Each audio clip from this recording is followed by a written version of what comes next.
Yo, what up, y'all? It's your boy Rob coming back at you once again with another live stream. So before we get started, you already know what to do. If you're not subscribed to the channel, make sure you hit the bell icon twice. Smash the like button, share this video out to all of your followers, and let's get it cracking. All right, so shout out to everybody who is in the building early. It's good to see each and every one of you. Shout out to everybody who was watching the other stream. Glad y'all came through. All right, we about to do the sound check. If y'all can hear me okay, please give me a thumbs up or radiation emoji in the chat. If you guys cannot hear me or see me for whatever reason, please give me a thumbs down or an angry face. While you guys are doing that, I'm gonna shout out everybody that's in the building early. All right, shout out to Brooklyn Queen.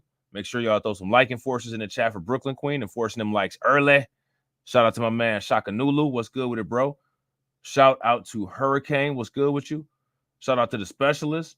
Shout out to Jesse. Shout out to my man AB Promotions. Shout out to Miss Nisi.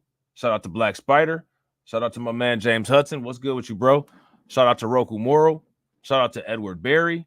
Shout out to the specialist. Shout out to Alexandria Leggett. Hopefully I said that correctly. Shout out to my man Carlton Way. Shout out to Sunkiss. What's good with the Sunkiss? Shout out to Tedra. Shout out to Chosen. Shout out to Win Loser Rug. Shout out to No Longer Asleep.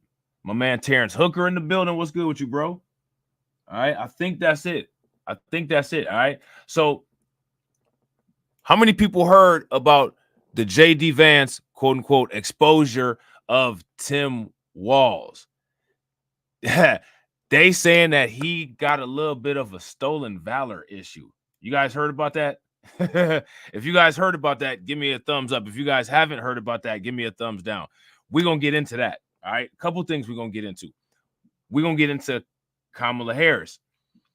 How many people have seen anything regarding any of her new policies?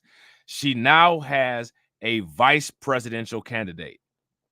Shout out to Darlene. What's good with it, Darlene? She now has a vice presidential candidate, which means that we now have a president, vice president, complete ticket, right? What do the Harris Walz policies look like? Does anybody know? Now, I want you guys to think about this.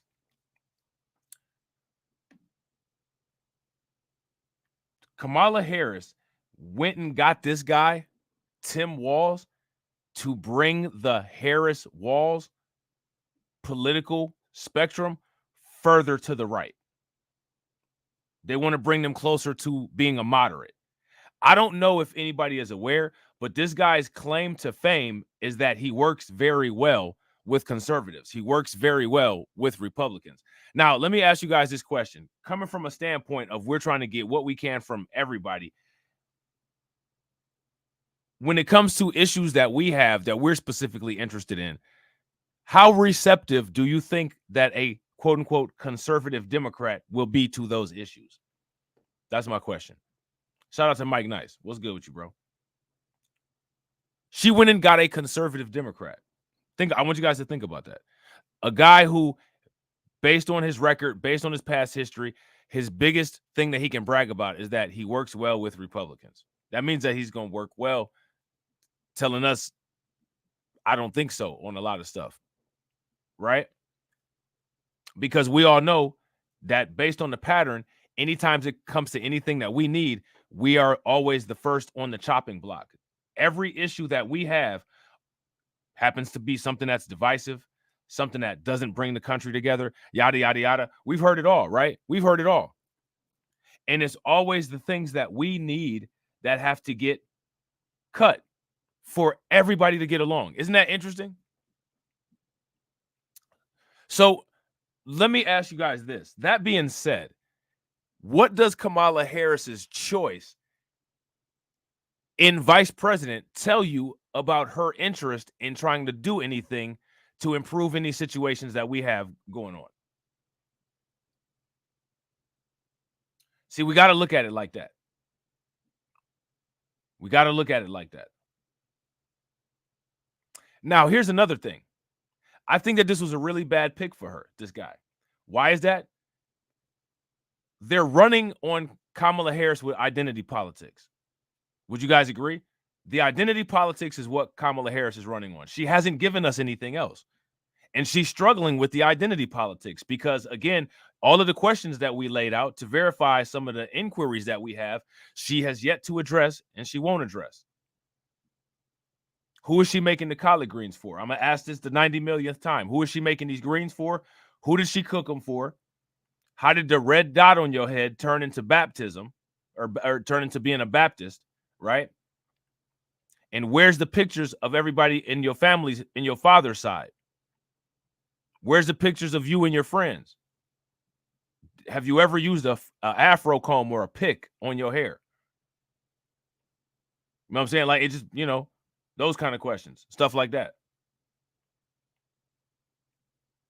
If I handed you a grinder and put it on the table, since you smoke weed so much, would you know what to do with it? And would you know how to operate it? Now, also, if I gave you a scale and I put a bag of weed on that scale, can you look at the measurement of how much that weed is in that bag and tell me how much it costs? Now, mind you, that, of course, not saying that weed is synonymous with being black. However, she made the claim that she smoked weed before. She bought weed. So we testing all these claims that she made.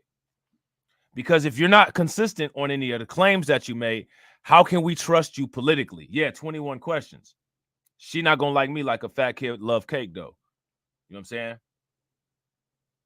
How did her parents meet during the civil rights movement?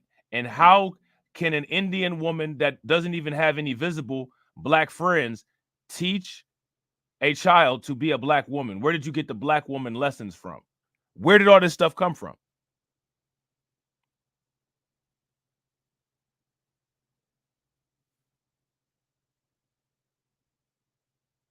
That's my question.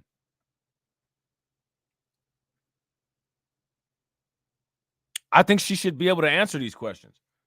But for whatever reason, she doesn't.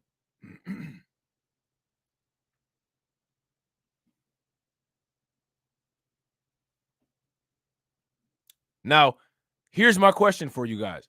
She hasn't answered those questions. That's fine. What about the policy questions?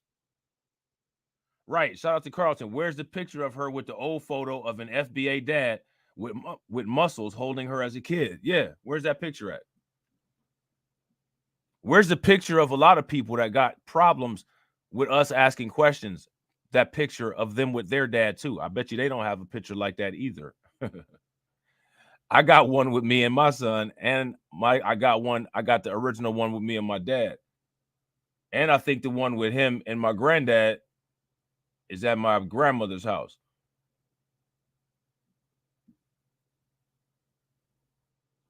All this stuff don't sound right. It just don't, none of it sounds right. Who is she cooking the greens for?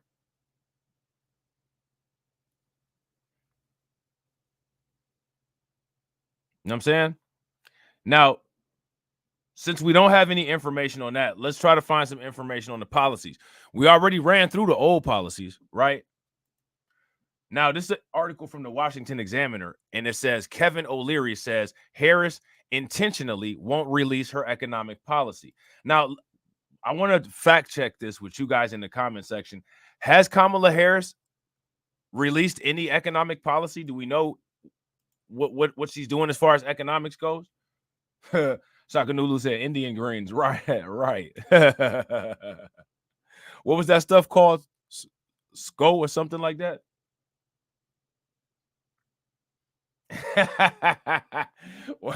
Wall, yeah.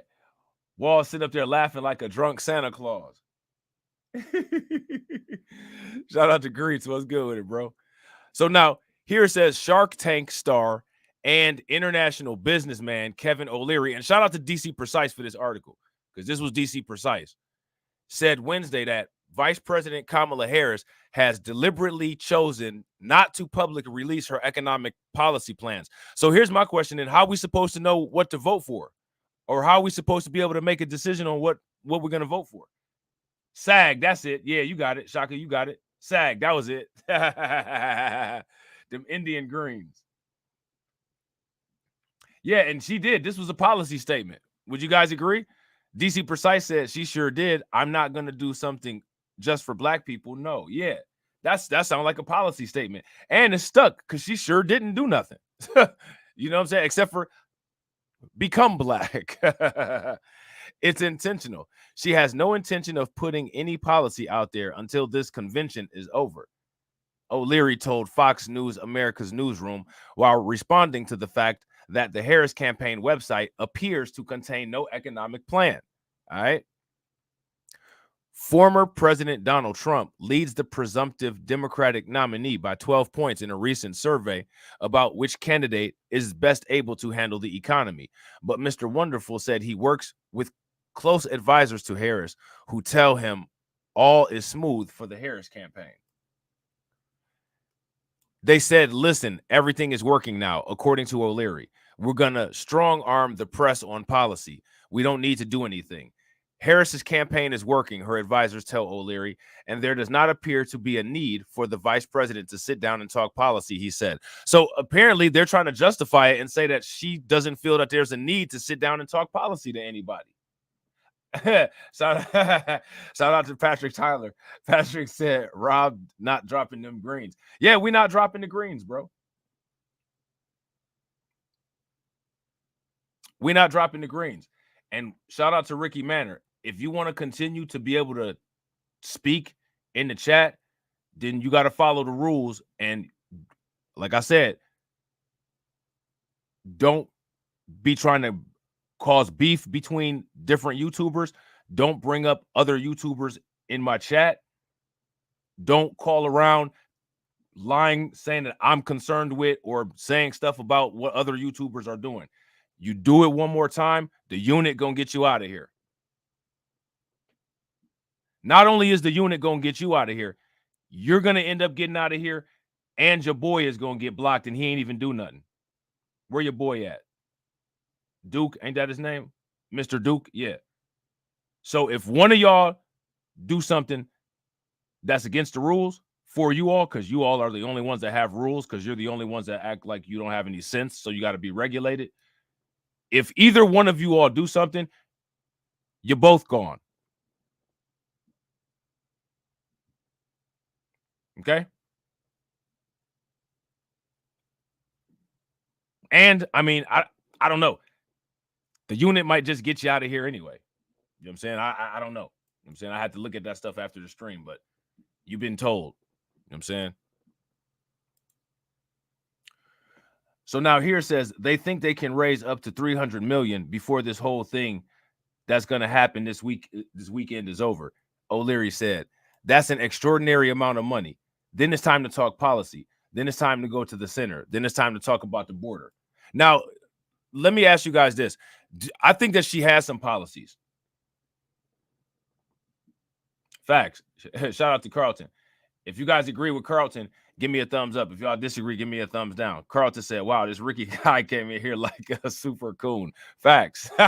With his cape flying and everything. You know what I'm saying? Yeah, I'm more patient than the unit. The unit might just get you out. You know what I'm saying? Shout out to my man, John. John sponsoring the stream today. John said, today's stream is sponsored by Laughing Gas Kamala, and Tim never leaves home without it. Facts. Make sure y'all show John some love. Throw some flames, some radiation emoji, and some ducks in the chat for John funding the organization. How do you think that we fund this organization, huh? We're not exactly the March of Dimes. Cash rules everything around me. Queen, get the money. Dollar, dollar bill, yo.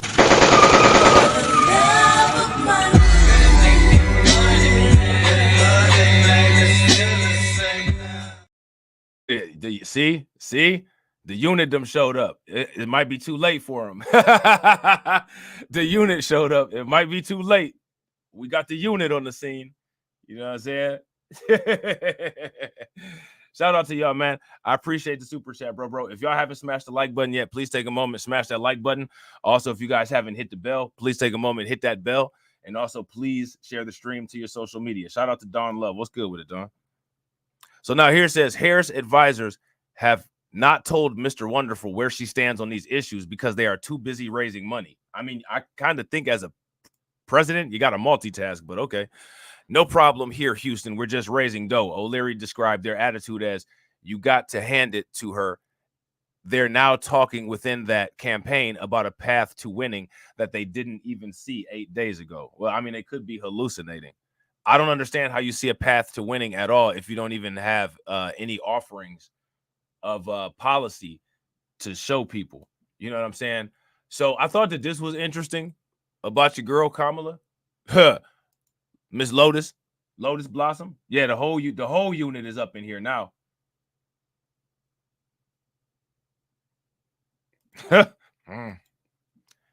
You playing Russian roulette, Ricky.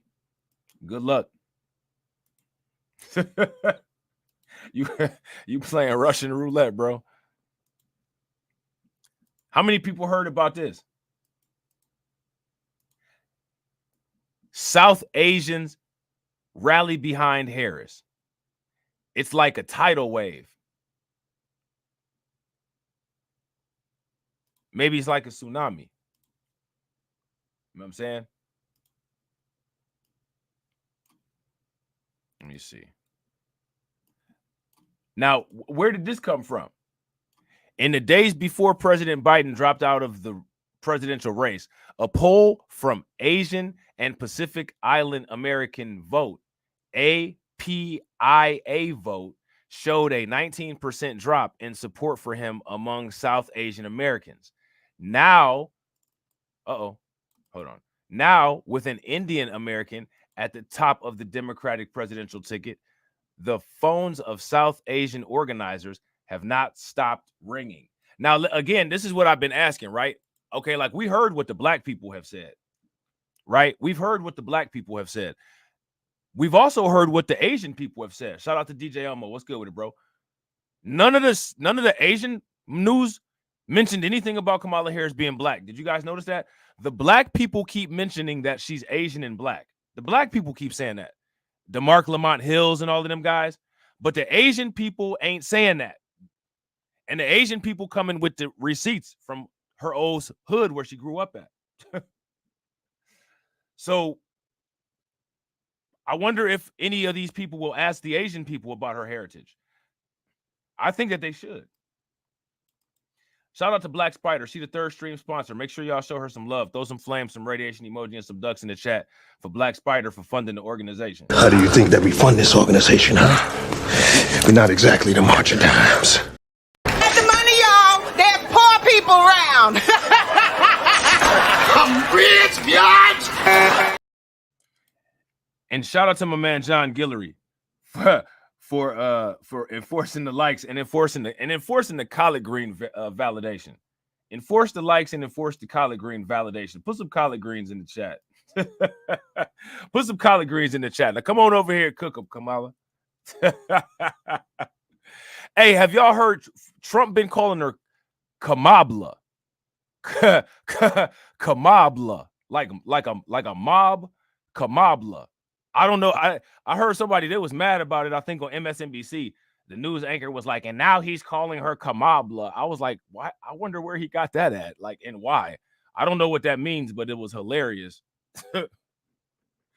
Like, why did you call? Where did Kamabla come from?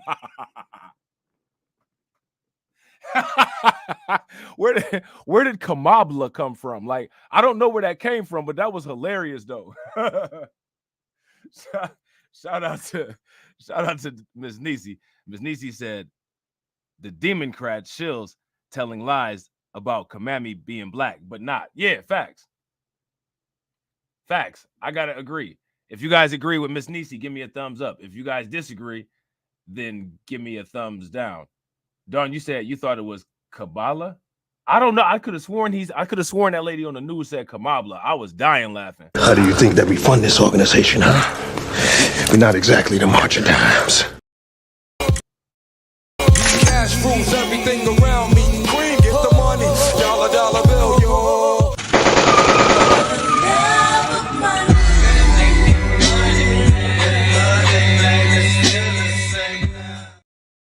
Definitely appreciate you, Miss Niecy. Definitely appreciate you. So now here says, we've been inundated with interest and I have never seen before, said Neha Diwan, the founder of the South Asians for Biden in 2020. How many people heard of this? I didn't hear about this. And never mind. I'm not saying anything. I didn't hear about this, though. I didn't know about this organization at all. Our phones have not stopped ringing. We have received hundreds of messages and it's just overwhelming. According to Ann Umira Bhargava, the founder and director of Anthem of Us and one of the organizers of a South Asian Woman for Harris Zoom call.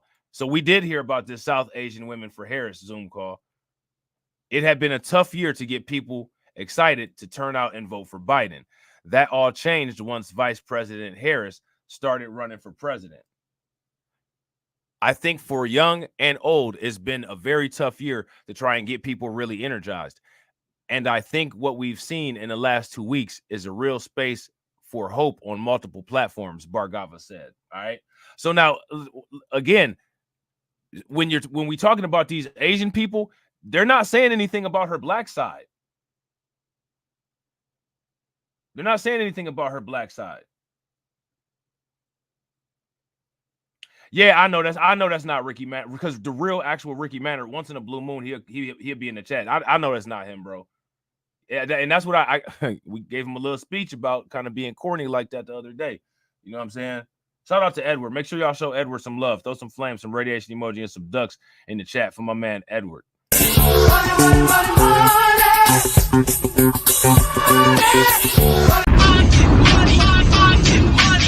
is the hardest record out. Silence. I ain't got no money, pa. And shout out to Hurricane. Shout out to Hurricane IQ. Make sure you guys show Hurricane IQ some love. Throw some flames, some radiation emoji, and some ducks in the chat for Hurricane IQ. Join in with the sponsors and funding the organization. How do you think that we fund this organization, huh? We're not exactly the march of dimes. Cash rules everything around me. Queen, get the money. Dollar, dollar bill, yo.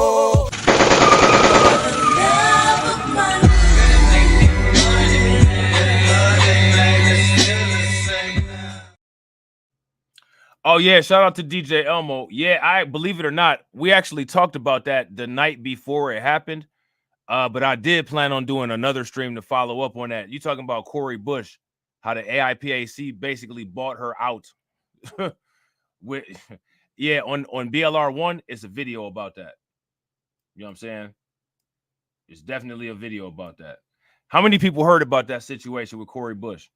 Now, I ain't a Cori Bush fan, but I'm less of a AIPAC fan. And to me, I don't know how you can't consider that foreign interference with the American election. They sit there and talk about like quote unquote Russian foreign interference when we literally watch this occur in real time. Multiple times. This ain't the first time they did something like this. You know what I'm saying? But, you know, you criticize them, they'd be, you know what I'm saying you said all kind of stuff that you didn't. You know what I'm saying? So now here it says, in a span of 2 weeks, South Asian organizers have hosted dozens of events across the country, including phone banking, door knocking, and letter writing in support of Harris. In the first few days after Harris launched her candidacy, both South Asian men and women hosted Zoom calls with tens of thousands of people in attendance. I didn't know that there was tens of thousands of people in attendance at them South Asian phone calls. We've already launched a Pennsylvania phone bank that's coming up this weekend that has nearly 300 phone bank and volunteer signups. Chintan Patel, the executive director of Indian American Impact, said. The energy has been phenomenal. Now, let me ask you guys this. What's going on with this? What's going on with this? Shout out to Jesse. I appreciate it, bro.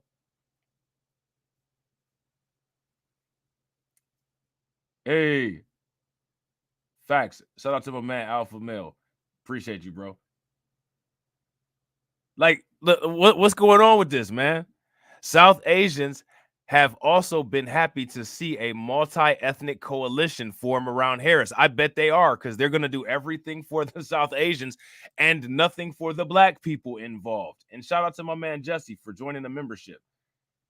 Everybody should join the membership. It's only 99 cents. It definitely helps to fund the organization. But shout out to Jesse. Jesse been on and off, and I appreciate you, bro, for standing on business. I'm standing on business. I'm standing on business. I'm standing on business. How do you think that we fund this organization, huh? We're not exactly the march of dimes. Definitely appreciate it, bro. Definitely appreciate it. So now here it says, I actually didn't think that people would react to Kamala the way that they have. I mean, especially men, white men. So again, there we go with this. I mean, I'm not trying to be funny, but like, who cares? I mean, you know what I'm saying? This is not just here we go with the identity politics, but then somehow when you're talking about these particular people, it's not identity politics.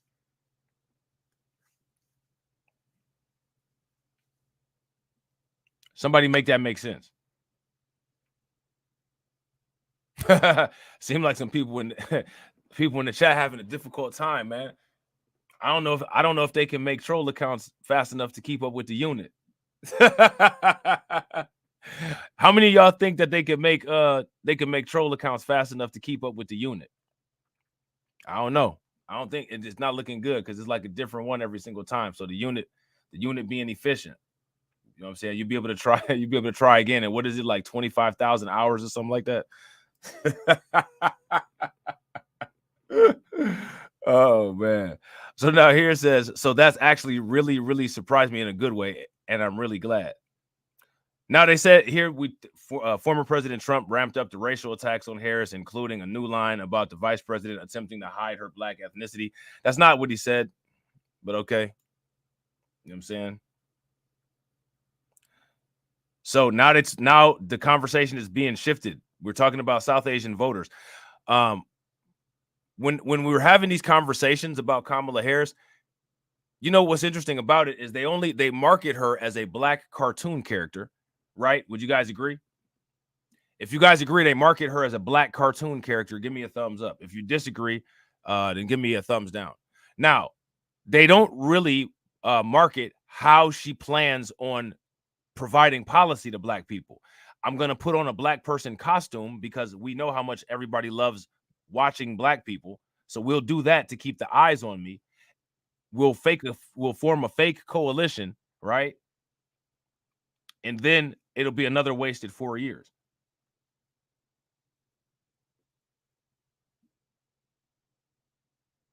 You know what I mean?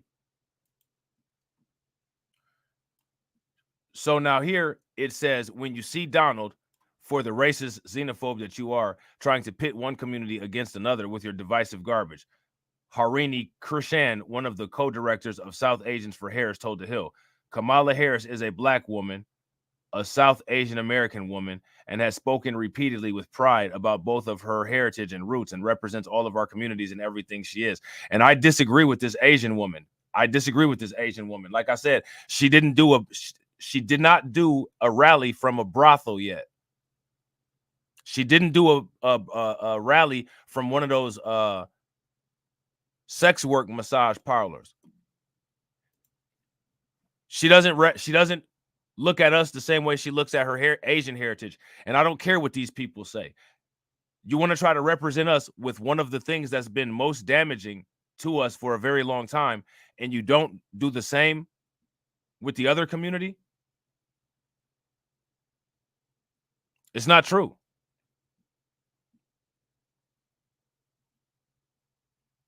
It's not true.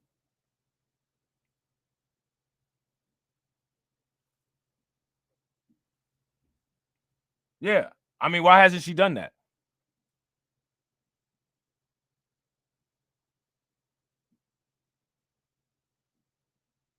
Somebody make it make sense. So now here it says South Asian organizers have dismissed Trump's attacks, saying he is trying to divide communities of color and will not succeed. But now here go the question, though. What have those South Asian communities said about black people? What have them? I mean, you know, they're not. Basically, what they're saying is they don't want to deter from Kamala Harris's path to the White House. So just, you know, black people, don't worry about the things that Trump said. It's not like any of you have ever said that before. And just go ahead and get our girl into office so that she can do what we need her to do for us.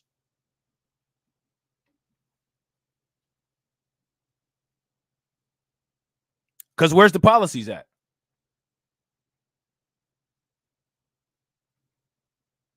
Shout out to James Sumler. What's good with it, bro? So now here it says Trump has been a part of a concerted effort to either erase race or use race to divide America. And Trump ain't the only one. I mean, I'm not trying to be funny, but they're literally doing the exact same thing with Kamala Harris. You know what I'm saying? Yesterday, he tried and failed again.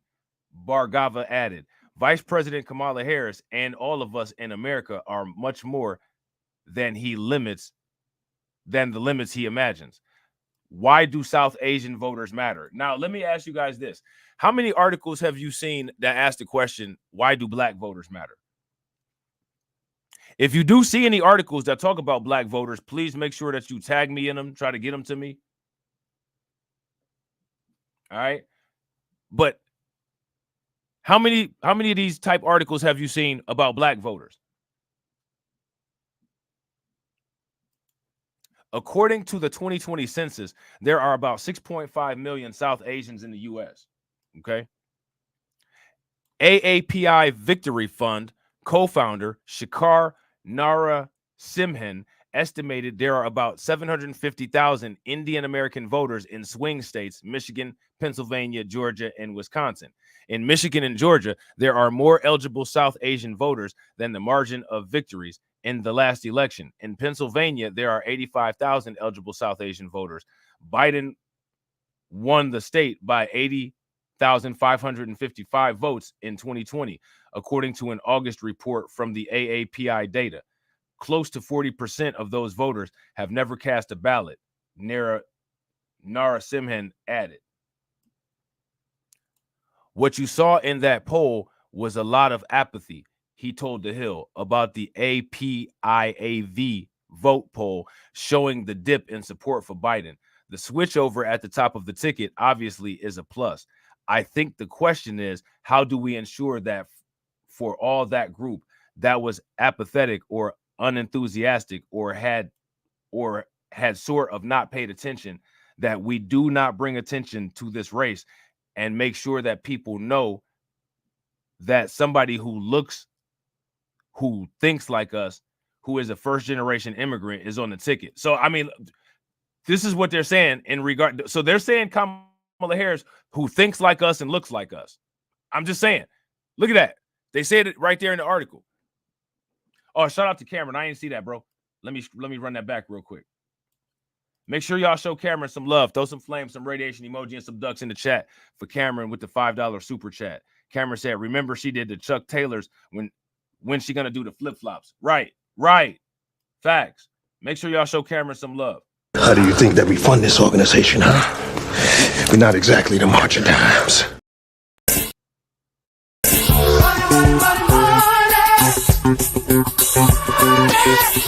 Cash rules everything around me. Green, get the money. Dollar bill, yo.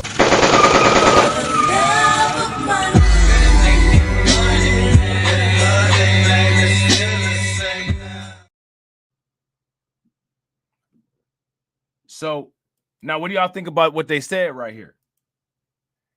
I think the question is, how do we ensure that for all that group that was apathetic or unenthusiastic or had sort of not paid attention, that we do bring attention to this race, and to make sure that people know that somebody who thinks like us, who is a first-generation immigrant, is on the ticket. So these are the reasons why this particular group of people wants Kamala Harris on the ticket.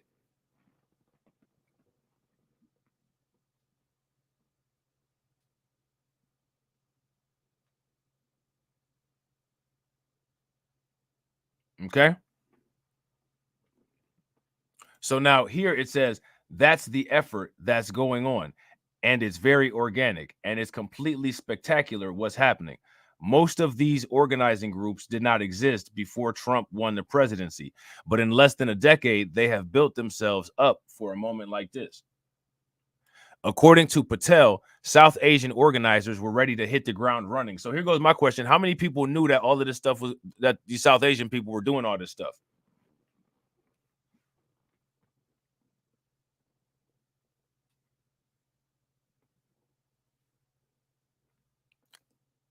If you guys knew that these South Asian groups were doing all this stuff, give me a thumbs up. If you guys didn't, then give me a thumbs down.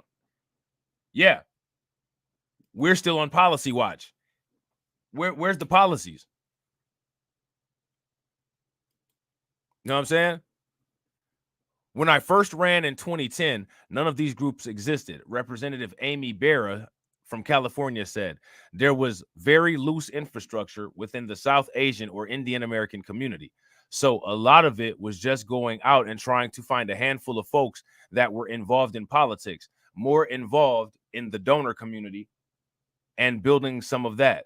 Organizers and political strategists believed the best way to continue building on Harris' momentum in the community and across the country is to focus on her identity, helps her understand the struggle of common Americans. So think about this. If you have every identity, then by theory, you can relate to every American.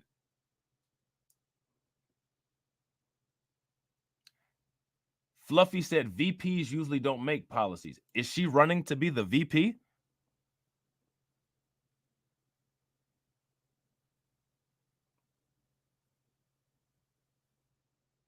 Is she running? Let's answer this question. Is she running to be the VP?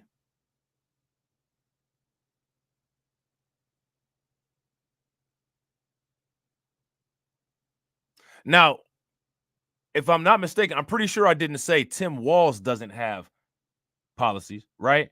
We're talking about Kamala Harris. And in that article from the Washington Examiner, it specifically said Kamala Harris's website. Kamala Harris being the person who's running for president, right?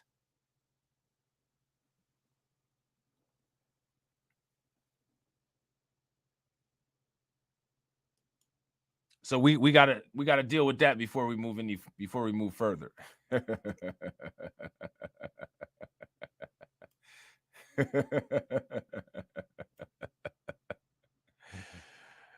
Oh man, we got to deal with that first. We got to deal with that first.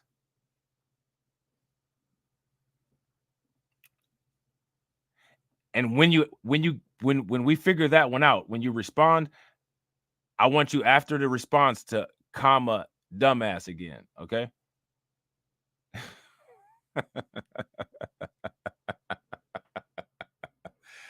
Oh man, it's hilarious, man. It's too many people that's not comedians that should be. You know what I'm saying? People losing out. They're not life maxing. You know what I'm saying?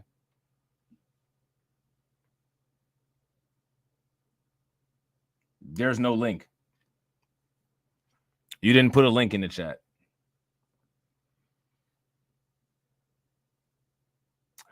And there's no policies yet. Those policies on any of those links are all old policies. We literally did a live stream where we went through every single one. We went through the policies, the 2 pages that have policies on CNN. We went through what she has on Wikipedia. We went through the policies that she has. What's the other site? I think it was on HuffPost. There's a whole entire stream, and it's titled Kamala Harris Policy Discussion 2024. You didn't send it. It's not in the chat. But you might get sent if you can't. you keep talking reckless, you might mess around and get sent. You know what I'm saying? So I'm just saying, I'm just warning you. You know what I'm saying? We the coolest people in the world, but when you come hostile, we'll just end you quick. You know what I'm saying? So, you know, try to stay on that tightrope. Try to stay on that tightrope.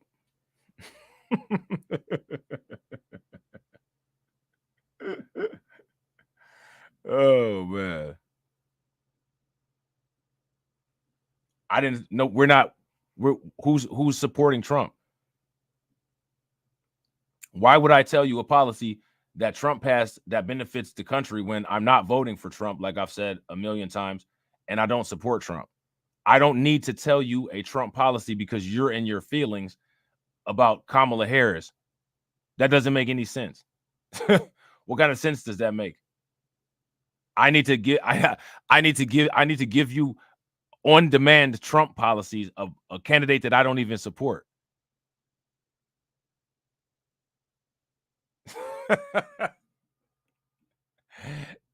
Did you hear how I said in my chat? Yeah, in my chat.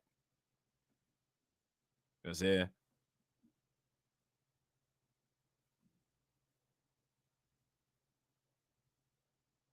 Well, it sounds like you are in more support of them than me because I don't care for either one of them. And I don't have to like either candidate because you or other YouTubers think that I have to.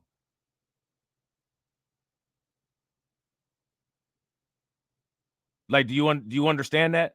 Do you and any other people on YouTube understand that? We don't have to do what you think that we should do because it's not a dictatorship.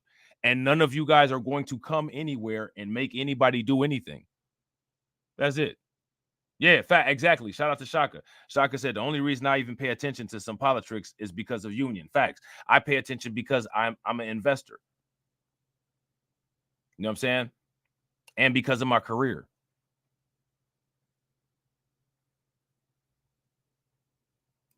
And we don't have to justify anything to you anyway.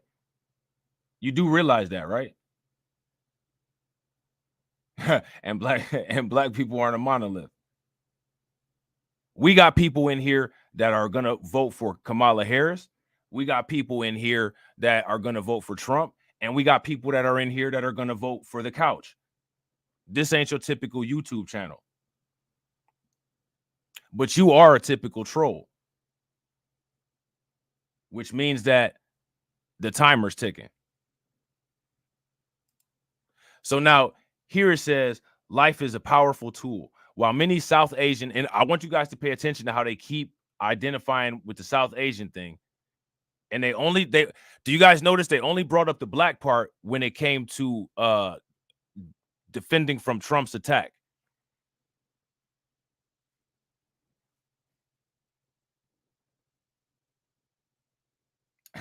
I ain't mad at it. Shaka said, I just never vote for a female, to be honest. I tell you what, if I did vote for a female, Kamala just ain't the one. Kamala just ain't the one. She just ain't the one. You know what I'm saying? So now here it says, we have to reintroduce her as the person that she is, this multidimensional American with this origin story and how she understands your problem in your life situation. But the interesting thing about it is that that's one of the things that reveals her as being kind of fake, because she clearly doesn't understand our problems.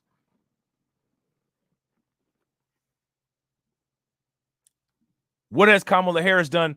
Kamala Harris got some collard greens to try to show that, quote unquote, she understands some of our problems.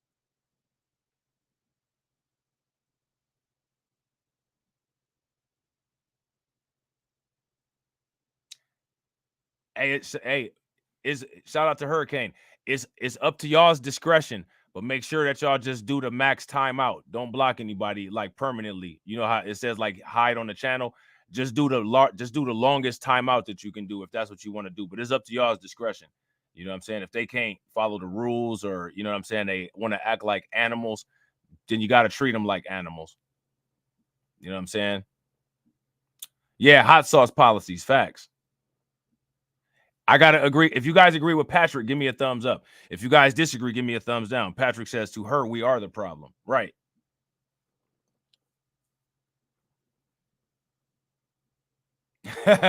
shout out to Greets. Greets said, I want all non-citizens deported ASAP. If y'all agree with Greets on immigration policy, give me a thumbs up. If y'all disagree, to give me a thumbs down. So now here it says, how are we going to make life better for Americans, including you? But the origin story is what I think will resonate. Pawan Dhingra, a South Asian studies professor at Amherst University, said Harris needs to do more to bring this support to the ballot box.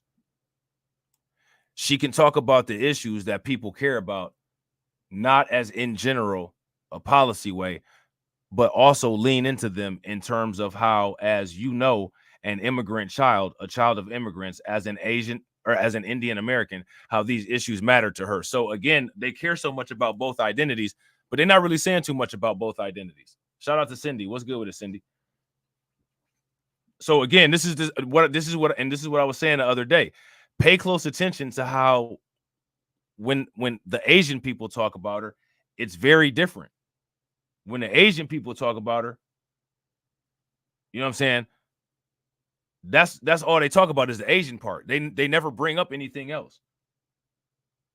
They never bring up the black. They never bring up none of that. You know what I'm saying? Representative Raha Krishnamurthy added that Harris should continue to work on addressing economic issues that South Asian entrepreneurs face, as well as bottlenecks in legal immigration. Now, how you going to do that? That's something that's only specifically for South Asians. But this is what they're recommending. Now, here go my thing. What are they recommending for black people? This is something that this is a policy that's not going to get extended to other Americans.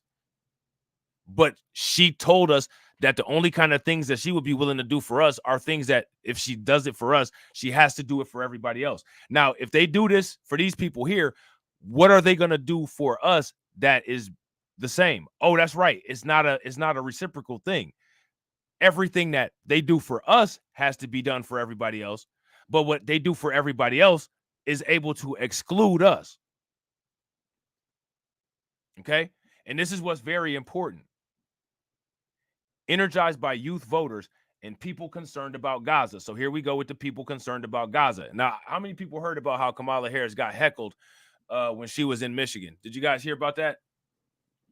If y'all heard about Kamala Harris getting heckled while she was in Michigan, give me a thumbs up. If y'all didn't, give me a thumbs down. And I gotta agree, that's exactly it. Shout out to Black Spider. Support our own war chest money. Super PATs, special interest groups. Absolutely. Absolutely. Make sure y'all show Black Spider some love. Always showing support. How do you think that we fund this organization, huh? We're not exactly the March of Dimes. Silence! Silence! I ain't got no money, pa. Cash rules everything around me. Queen, get the money. Dollar bill, yo.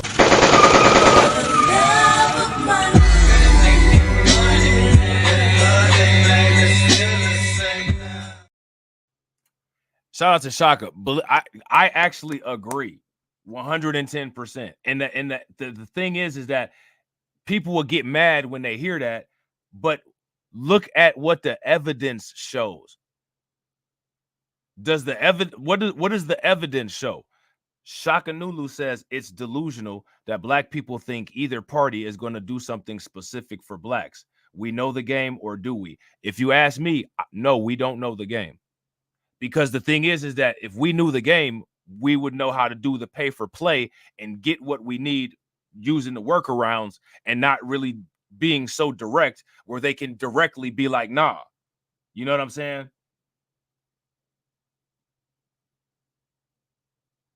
So this right here is exactly what I'm saying. Now, check this out. And here's a perfect, everybody keeps bringing up Cori Bush. Right? That's a perfect example. The AIPAC is a bipartisan group that, for the most part, they buy influence. Would you guys agree? If you guys agree, give me a thumbs up. If you guys disagree, give me a thumbs down. And Chosen, if you want to say more stuff, join the Discord, bro. Hit that Discord link that's in the comment section so you could join the Discord. You know what I'm saying? Because sometimes, YouTube be on some weird stuff, but, you kind of say what you want to in Discord, you know what I'm saying? But this is what I'm saying. And then when people hear stuff like this, right, I want y'all to pay attention. When somebody say something like what Shaka says, people knee-jerk reaction is to get all mad and flip out and be like, he sat up there and said we can't get reparations. That's not what he said. That's not what he said. He didn't say we weren't owed reparations. He didn't say that. What he's doing is he's levying on the pattern of how both parties move. You know what I'm saying? If we believe what we say we believe, and both parties are akin to WS, why is it out of the realms of normal to think that they're not going to do anything for us, or they're going to, hide poison in a candy wrapper, which is what they do all the time. You know what I'm saying? This is a solid factual statement based on past evidence. And people get upset because they take it a certain kind of way instead of listening and letting it sink in and comparing it with what's actually going on. This statement here is concurrent with what I said about look at how the AIPAC moves. We might not like how the AIPAC moves, but the AIPAC moves, and they make the move that they want to get done. They paid to get Cori Bush out. Now look at the evidence of that. Look at the evidence, right, of us getting any policies from any of these people, and look at the evidence of AIPAC throwing money around. Yeah, shout out to Shaka. Same coin type stuff. Lesser of two evils is a mind fuck. Yeah, I agree. And what I always say about the lesser of two evils is nothing but it's a math problem. If you got the lesser of two evils and you factor out evil, because there's two things and evil is the common factor. If you do the greatest common factor and factor it out, you're left with evil. You know what I'm saying? You're left with two evils. Like that whole, I don't know who came up with that and thought that it was profound and like some type of statement, but like it mathematically, it don't even make sense. If you have a lesser of two evils, you still have two evils mathematically. Like, you know what I'm saying? So yeah, I would agree 110%. You know what I'm saying? I think that one of the best ways to try to get stuff done, like I've always said, is through extra political means. Oh, some organizations put together like AIPAC. Let me ask y'all this. Everybody that's flipping out and screaming and yelling and screaming and yelling, right? Let me ask you this. Who gets more done politically? Voters or special interest groups? Let me know in the comment section. Voters or special interest groups?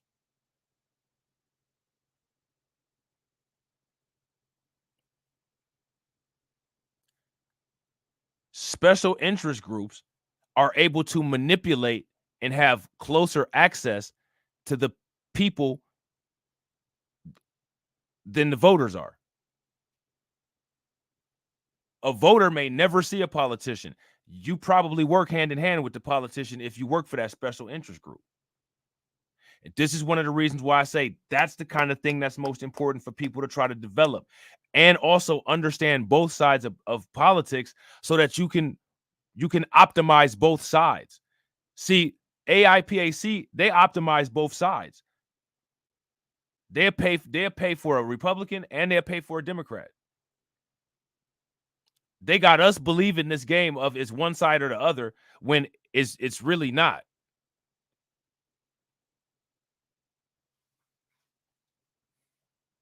You know what I'm saying?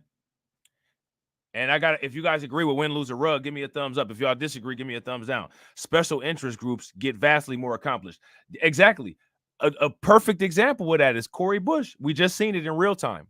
AIPAC said, hey, we getting you up out of here. They paid the money. Where's she at? In the unemployment line.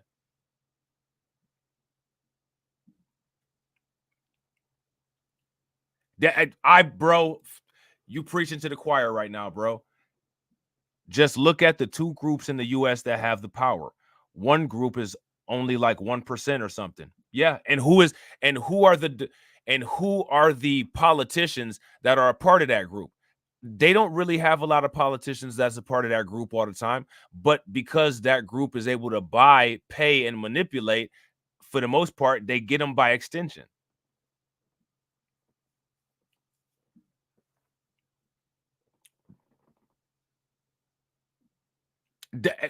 Boom. That's what I've been, bro. Facts. They hedge their bets, like me betting on Trump and Kamala. One will win, and I will still get paid. That's exactly what we're supposed to do. Look at I want y'all to understand, by focusing on one party instead of focusing on how you could take advantage of both parties. Just imagine the opportunity costs and all of the opportunities we've lost over all of these years by solely focusing on one party and not exploring the opportunities of what everybody has to offer, and by not pitting each of them against each other to compete for us. Look at all of the opportunity costs we lost. You know what I'm saying?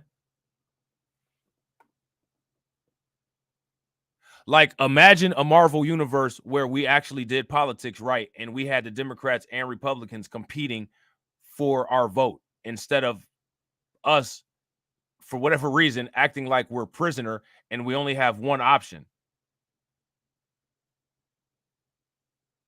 We got multiple options.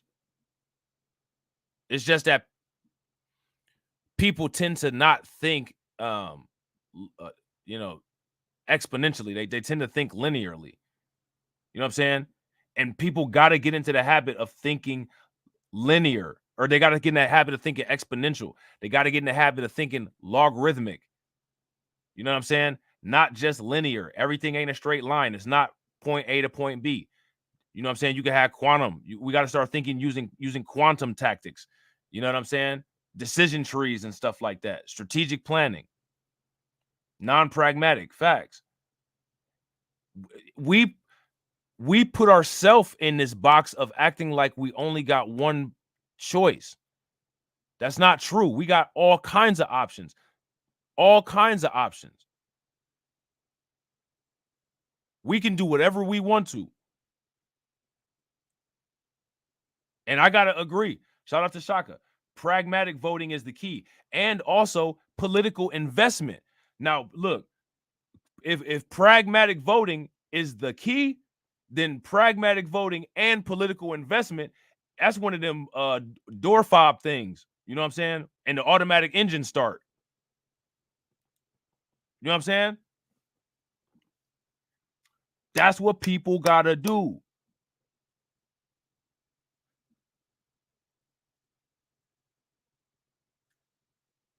When you start understanding, listen, I'm gonna tell y'all something, man. When you start understanding all of the things that's necessary for political organization to take place and be self-sustaining, you now understand why the affluent people amongst us never do those things. You see, George Clooney is very involved in politics.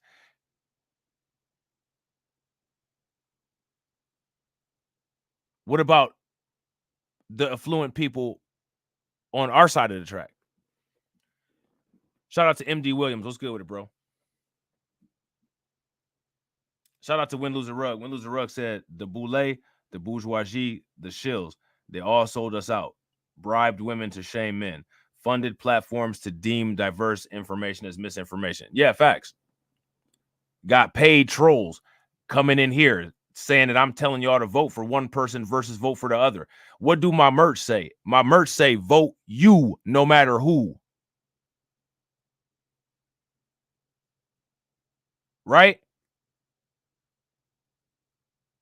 The merch says vote you no matter who. Right?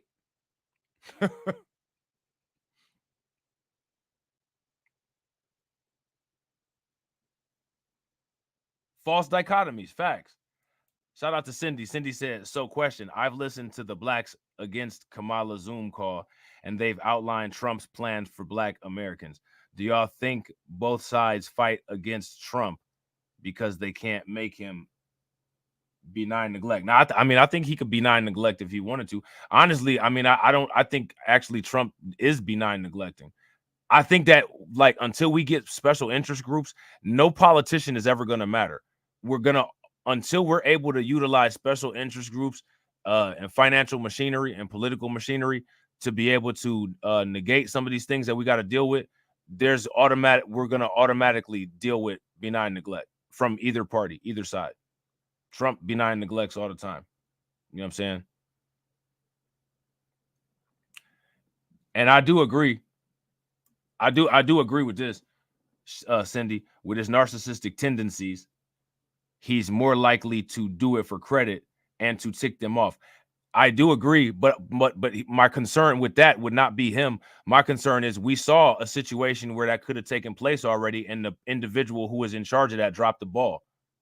So my question is, do a large amount of us have the professionalism and the communication skills to be able to get to that level of manipulation where we would be able to do something like that? We saw somebody fail miserably at doing that, and then a bunch of people make a bunch of mistakes, or a bunch of people try to clean it up for her. You know what I'm saying? Like the people who held that journalist meeting, I mean, you know, they should be held in the Hall of Shame forever. That was a complete ball dropping. It was a disgrace. They weren't heroes in any form. They completely sabotaged it. You know what I'm saying? And everybody's acting like they got victimized when they didn't. You know what I'm saying? They gave a horrible look that would make somebody ask the question, well, why would anybody come and talk to us? They should lose their jobs. They should lose their press passes, and they should literally never be able to be involved in politics ever again. That was a horrible, detrimental situation that they created on their own. And then the fact that other journalists gaslit them and act like something else happened that we all didn't witness is even more despicable, and tells you how those people are willing to manipulate, which means that they're also not professional journalists. You know what I'm saying? Shout out to my man, Win, Lose, or Rug. I appreciate you, bro. Make sure y'all show Win, Lose, or Rug some love. Throw some flames, some radiation emoji, and some ducks in the chat. How do you think that we fund this organization, huh? We're not exactly the March of Dimes. Cash rules everything around me.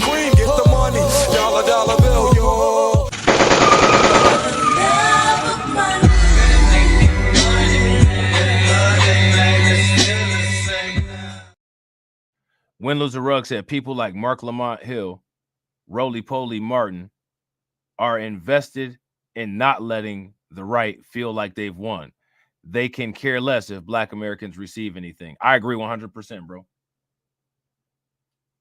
I agree 100%. You know what I'm saying? That's like Mark. We literally saw. Remember, we saw this, and Torian even called in when it happened. Mark Lamont Hill tried to sit there and say that Kamala Harris is Black because of the fraternity or because of the sorority that she's in, and because she went to a HBCU. Well, I'm not in a I was never in a fraternity, and I went to a predominantly white college. So does that make me not Black? The characteristics that make her Black, I don't have any of those. So does that make me not Black? And Mark Lamont Hill is supposedly a professor in anthropology, which means that your specialty that you went to school for extra time in is about culture and human organization. And you sat up there on TV and said that? Like, okay. You know what I'm saying?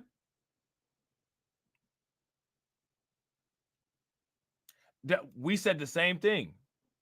Kid Gravity brought that point up too. So are the white girls in her sorority Black too? Right. Or what about the Black people that's in white fraternities and white sororities? Because it's Black people that's in white fraternities and white sororities. So are they white? You know what I'm saying? Like but again, we see, like, the moment that Mark Lamont Hill said that it was possible for a male to have a baby, that already shows you that he has no respect for identity boundaries. So we should never expect him to have a hard line on what an actual identity is. There's always going to be a floating standard that he comes up with that's intellectually dishonest to try to justify whatever kind of nonsense that it is that he's coming up with. You know what I'm saying? Shout out to John Guillory. Make sure y'all show John some love. Throw some flames, some radiation emoji, and some ducks in the chat from my man John. How do you think that we fund this organization, huh?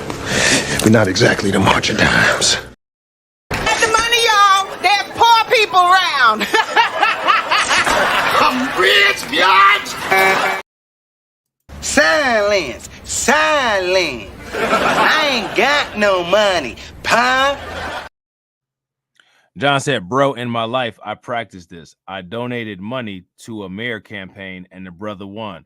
Also, I still interact with him now and trying to make moves now. I can use him as a resource and he is solid. Quid pro quo. Bro, facts. Absolute facts, bro.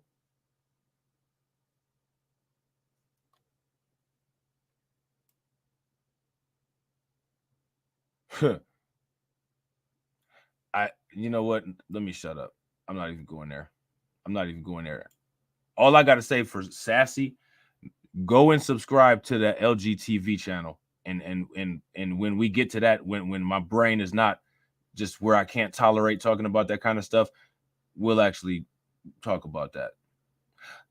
But before we get off of that, my question is, how much money did the Pritzker family spend funding the University of California at Berkeley to do psychological studies on people with gender dysphoria and to recommend treatments with them?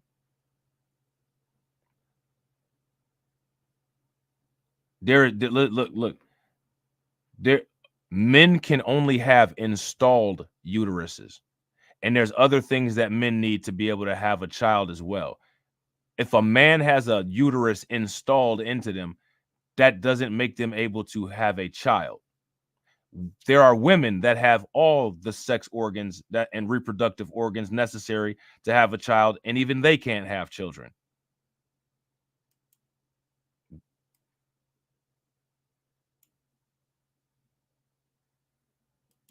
That's not being that you're not. Listen, if you're a man and you're having a child, you're being treated as more than a human, because human men cannot bear children. You understand that? So you're sitting up there saying trans people should not be treated less than human, but your expectation is for them to be treated beyond human, because human males cannot bear children. That would make them have capabilities beyond being a human.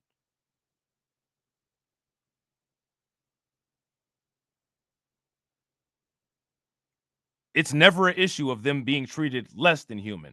It's always an issue of them arguing for justifying being treated as beyond human. That's always the actual argument.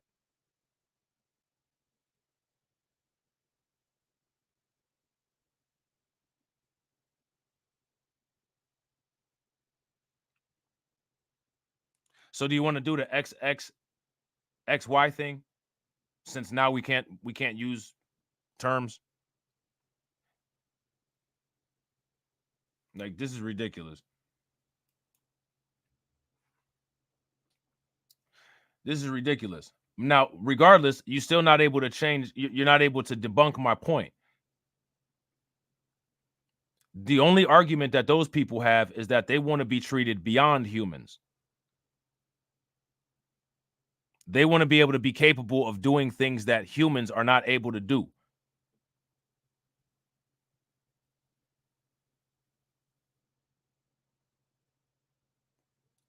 Who said that? No one said that. I don't know why you would ask this question, because this question isn't something that I ever said. And I don't have to answer that question because it's not related to anything that I said. You already answered your own question. If the woman was born a woman, then she was born a woman. Like, duh. Shout out to Keep It 100. What's good with it, bro? Duh.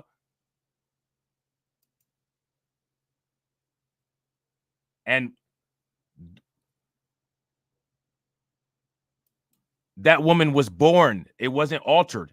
It's a completely different story. The individuals that you're talking about are born men, and they're changed surgically. This person is born an XY woman, which means that it was born a XY woman. It's not the same thing. It doesn't matter if they have androgen sensitivity. They have androgen sensitivity based on their natural metabolic processes. It's not altered through hormone replacement or any type of metabolic alteration. Those arguments don't hold up.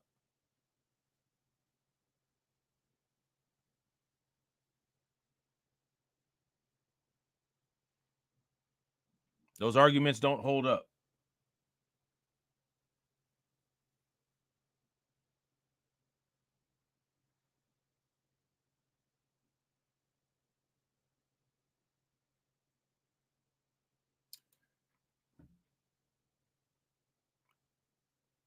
There's certain body parts, certain chemical levels, and certain realities that express if you're XX versus XY. We all know this. You know what I'm saying? Shout out to Satra. Satra says, no disrespect, to be a girl or a boy is a social construct. It is culture, beliefs that make rules of manhood. So you're talking about gender versus biological sex. And my thing is, even if it is a social construct, it's still a generally accepted social construct. Because if we're going to say that we can be all kind of different kind of fluidities, then that would be a construct too. So like, we can't out construct a construct. You know what I'm saying? Like that, like, if that, regardless of what kind of construct we're talking about is, that doesn't negate any points that I made. You know what I'm saying? And I'm cool. Like, that's no disrespect to you either, but like, that statement that you made, it didn't hurt or help the points that I'm trying to make. You know what I'm saying?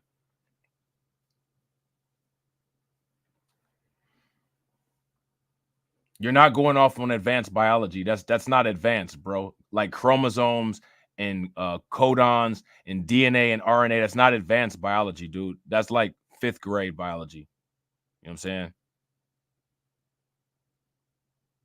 And again, this isn't biology. This is just you asking silly questions to try to trap into a point, and I'm far more advanced than that. You still haven't been able to debunk anything that I said. And what I said is that having a uterus installed is very different than being born a hermaphrodite or an XY male or an XY female. And here's another question. Why doesn't the LGBTQ crowd care about hermaphrodites? What kind of representation do they get? Because what it seems like is that those people tend to only represent or care about people that have biological alteration. Biological alteration fuels the big pharma business. You don't, maybe minor surgeries are done with hermaphrodites, but not any type of major organ overhaul like what's done with a gender transition.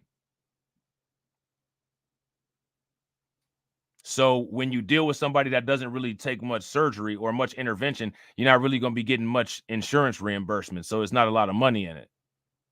You know what I'm saying? Shout out to Shatera. What's good with it, Shatera? Yeah, that's exactly what I said, Jay. Like, that's a social construct too. Like, saying that males and females is a social construct. The only difference between males and females and LGBTQIA is that it's not LGBTQIA MF. You know what I'm saying? Oh, we're going to get back to it, Shaka. We're going to get back to it. We're going to get back to it. Real quick, hit the like button, y'all. If y'all haven't hit the like button, also share the stream to your social media if you haven't shared the stream. So, yeah, so what they're saying here is that it's a lot of young people upset about Gaza, and them Gaza people are the ones that are heckling Kamala Harris. Now they're trying to leverage the South Asian people that might have reservations about Gaza to get them to vote for Kamala Harris, because Kamala Harris is seen by South Asian people as South Asian, per the article. You know what I'm saying? If you guys agree, give me a thumbs up. If y'all disagree, give me a thumbs down.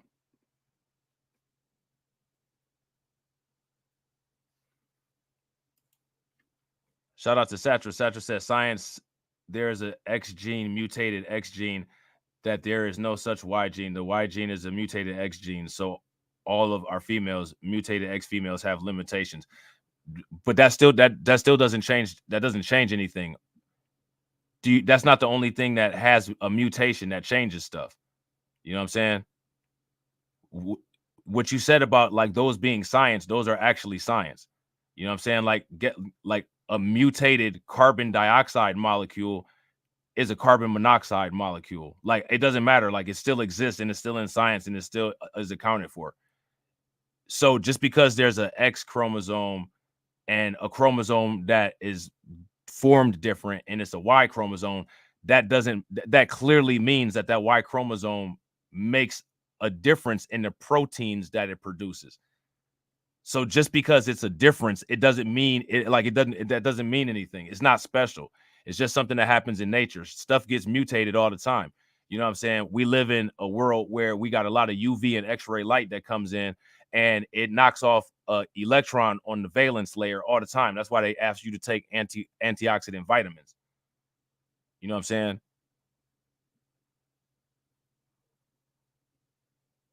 So, like, the thing is that if there was no such thing as a Y gene, then that would mean that it's impossible to create a male. But there's something about the Y gene, or if it makes people feel better, a mutated X gene, it still causes a significant difference to create a different type of person. You know what I'm saying? It's the same way that there's mutations that create blue eyes. Guess what? They're still eyes. People still see from them. You know what I'm saying? There's mutations that create white skin. You know what I mean? Like, I don't understand why. Like, what is the point of? Are we supposed to act like it's make believe because there was a malformation?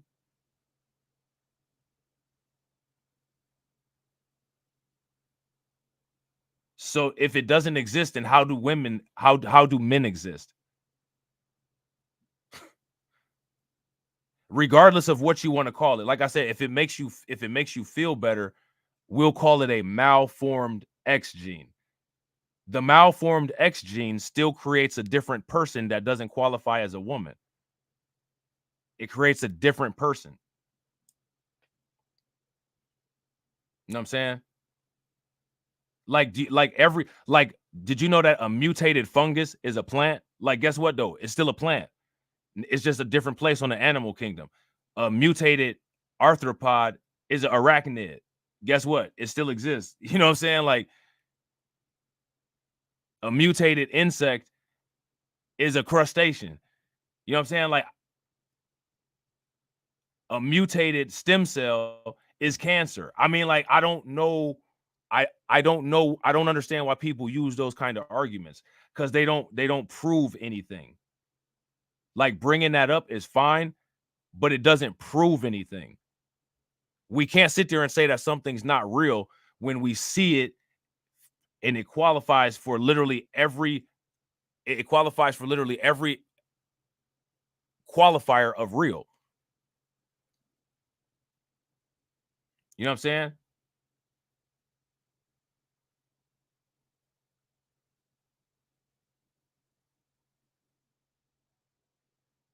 Like, so, like, check this out. Like, if you got a hydrogen atom and a hydrogen ion, what, like, the ion is not real because, like, it's an ion? Nah, it's different. It's not an atom. It's a hydrogen ion. If it was a hydrogen atom, it would have an electron. You know what I'm saying? But it don't. It's charged. It's a charged particle. It's only a proton. You see what I'm saying? Now, somebody could say, well, that's not a hydrogen atom. That's not hydrogen in its true form. No, we don't, like, there's no one knows what the original blueprints of anything are, so we can't say what a true form was. But what we can say is that they have the same atomic number.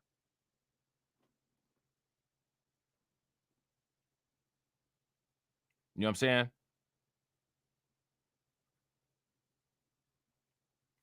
But what I'm saying, though, is that all of these different genes that you keep listing, Satra, they're doing exactly what genes are supposed to do. They're creating differences in the proteins that they design. You know what I'm saying? Like, they're creating differences in the proteins.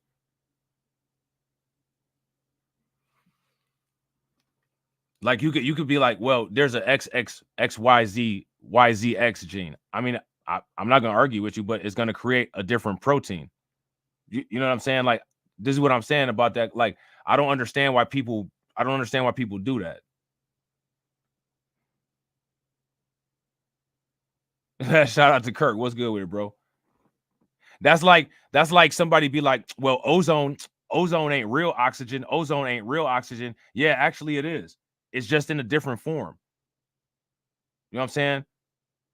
Well, a O2 molecule ain't really oxygen. Yeah, it actually is. It's just 2 oxygen molecules. You know what I'm saying? Like people say these kind of things to feed into their own egos, or to feed into their feelings. Like, a lot of times, like, women who want to feel like they're in competition with men, or like superior to men, we have to have this idea of, well, you know, there's no such thing as men because of some type of deformation or some type of mutation that occurred. I mean, that's insane. Like, there's mutations that occurred and it formed other types of people, and they're here and they're real, and we live amongst them every single day. Just because that happened doesn't mean anything. Like, literally, that's how things evolve. That's how nature works. Like, the people say that these things aren't in nature that are actually in nature. You know what I'm saying? Shout out to Denise. Denise said, how the hell did this commentary veer off into left field? We'll bring it back. I'm gonna have to do that other stream tomorrow, though. But I mean, I think it's like, because people people overcomplicating and oversimplifying things are like real, like, it's a thin line between both of them. And like, I think that, like, that's what, like, a lot of the LGBTQ stuff is it's a complication and an oversimplification.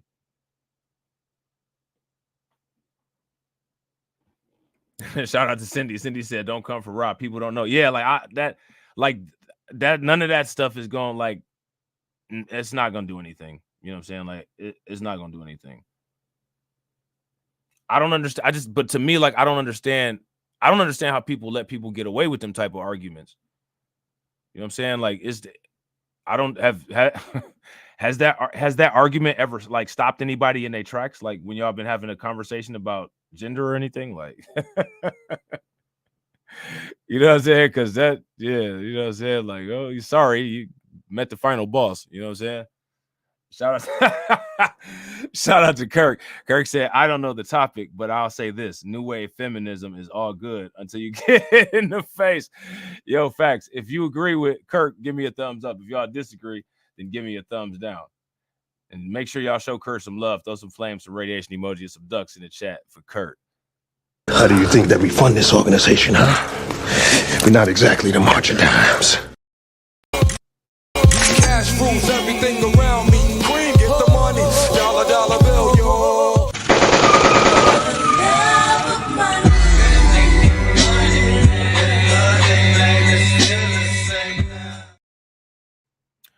Definitely appreciate you, bro. All right, so let me see what else they're talking about, man. We don't need to read about the South Asian and Gazan thing. So now we're gonna check out this stolen valor.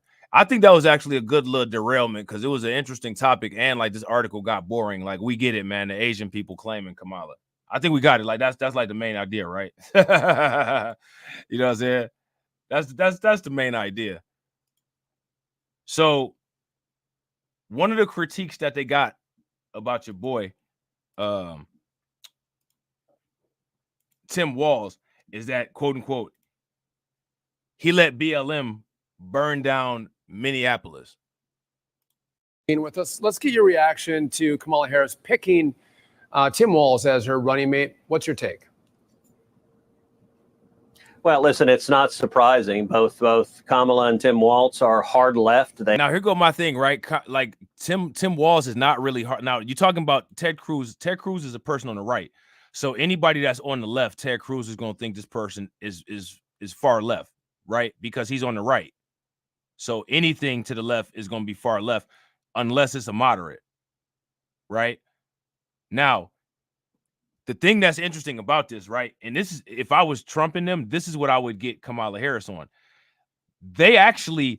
Kamala Harris actually got Tim Walz so that she could look like her campaign could look more like Trump and Vance. So if I was Trump and Vance, I'll be like, why would y'all vote for her when y'all could vote for me and and we're the real McCoy? Like, they literally got Walz to be a copycat JD Vance. They said it. You know what I'm saying? Shout out to Hurricane. I gotta agree. What's good with it, Torian? Hurricane said the delusion is at an all-time high. I agree. If y'all agree with Hurricane, give me a thumbs up. If y'all disagree, give me a thumbs down. And show him some love for funding the organization. How do you think that we fund this organization, huh? We're not exactly the march of dimes. Cash rules everything around me. Queen, get the money. Dollar bill, yo.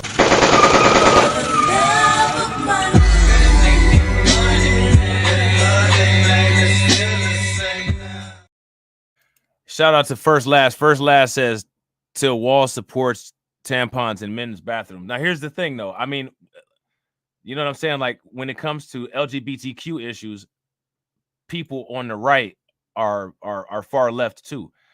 People on the right should understand that they can never escape from their bipartisan leftism in signing a federalized LGBTQ marriage bill. I mean, they have to wear that.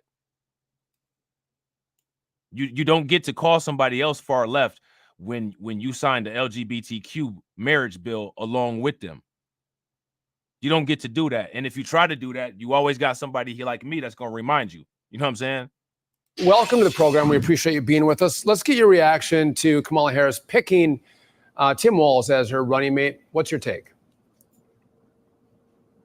Well, listen, it's not surprising. Both Kamala and Tim Walz are hard left. They have radical left records, so it's a good pairing in one sense. They both represent the same thing. I actually thought the perfect illustration of just how terrible this pick was is within seconds of it coming out, Ilhan Omar sent out a tweet of her and Tim Walz arm in arm saying what a fantastic choice it is.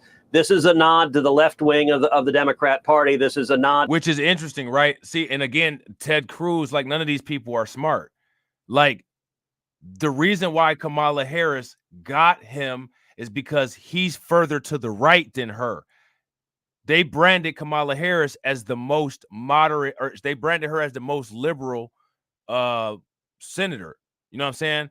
So she's got to get away from being so liberal. So she got to get somebody that's going to pull her to the center. They should be like, man, Kamala Harris, if Kamala Harris would have got Trump, or Kamala Harris would have got Vance, if she could have got one of them as her running mate, then she would have. But she got some substitute. So if she's using the substitute, why get, you know what I'm saying, RC Cola when you can get, you know what I'm saying, 2 Coca-Colas? If I was Trump and Vance, I would use that as a premise. And the thing is that she wouldn't even be able to argue that. She can't argue anything anyway, which is one of the reasons why they haven't interviewed her or said anything. Would you guys agree? She's trying to make herself more electable through Tim Walz's basic white guy-ness, his appearance of being a pseudo all-American conservative. They literally been saying it. He's from the Midwest. He's from the Midwest. He's from the Midwest. You know what the Midwest dog whistle is? He's from a Midwest farming town. This is literally the same thing that they tried to replicate with JD Vance, but like I told y'all, it's different. They did the wrong thing. You're not gonna get somebody from Minnesota and replicate somebody from Appalachia. It's 2 completely different cultures. But that's what they tried to do, and they clearly didn't do a lot of research. You know what I'm saying? Crunch for time. You know what I'm saying? And shout out to So It's Muscle Pain. Make sure y'all throw some liking forces in the chat for So It's Muscle Pain. To the open borders, to the abolish the police, the crazy side of the Democrat Party. Look, Tim Walz is the governor who let Minneapolis burn during the Black Lives Matter and Antifa riots. And Kamala Harris is the vice president who contributed to bail funds to bail out the criminals who were burning Minneapolis. So it's an amazing pairing. I got to say, it's striking right now that as you and I are talking, Kamala Harris is on stage with Josh Shapiro in Pennsylvania. And Shapiro's got to be shaking his head because on any level, if you're looking at a swing state. Hey, who remember them Yellow and Black for Dummy books?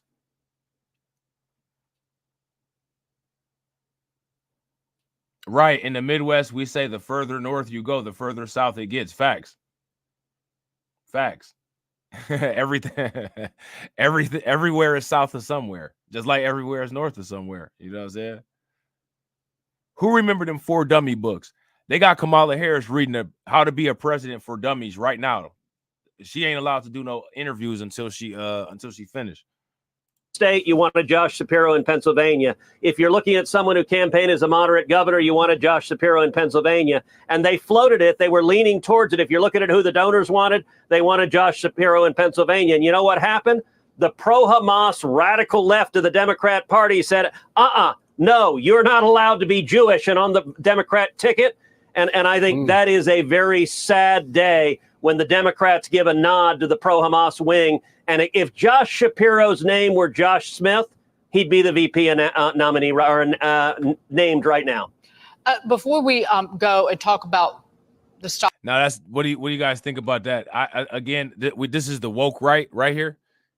And Ted Cruz is one of the most woke right people, always using identity politics. Shout out to Deneen. What's good with it, Deneen? But I want y'all to pay attention to that. Let me know what y'all think about that. Stock market and the economy of Kamala Harris knows nothing about. Senator, but their plan is to run essentially solely on abortion. So let them talk about abortion, particularly in the state of Minnesota. And I brought this up. So now, let me ask y'all this. If they're going to run, I don't know how they plan on doing this, but if they're going to quote unquote run solely on abortion, my question for you all is, how do we get our issue squeezed in there?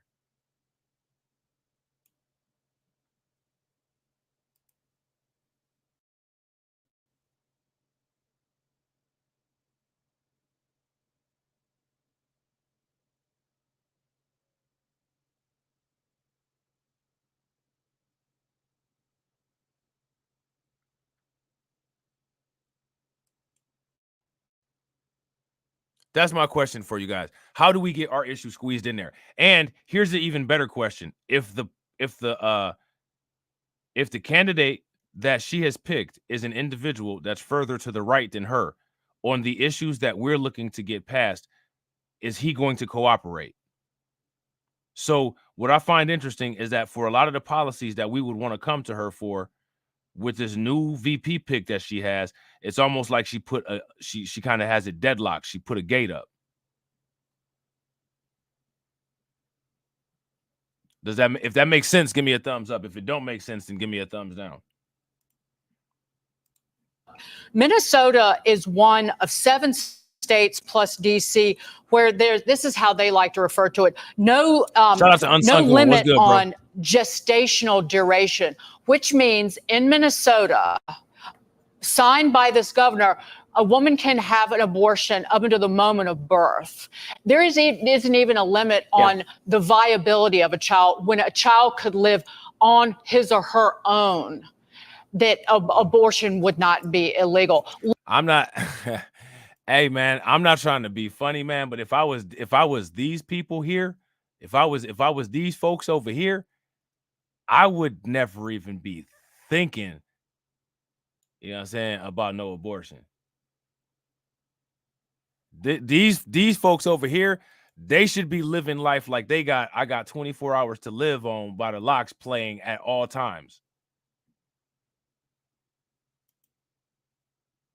You know what I'm saying? had to do the you had to do the song like Jada Kiss. You know what I'm saying?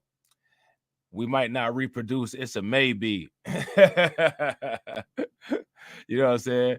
Hitting every chick I can, gotta have a white baby. You know what I'm saying? I hope we're not getting paid back for slavery.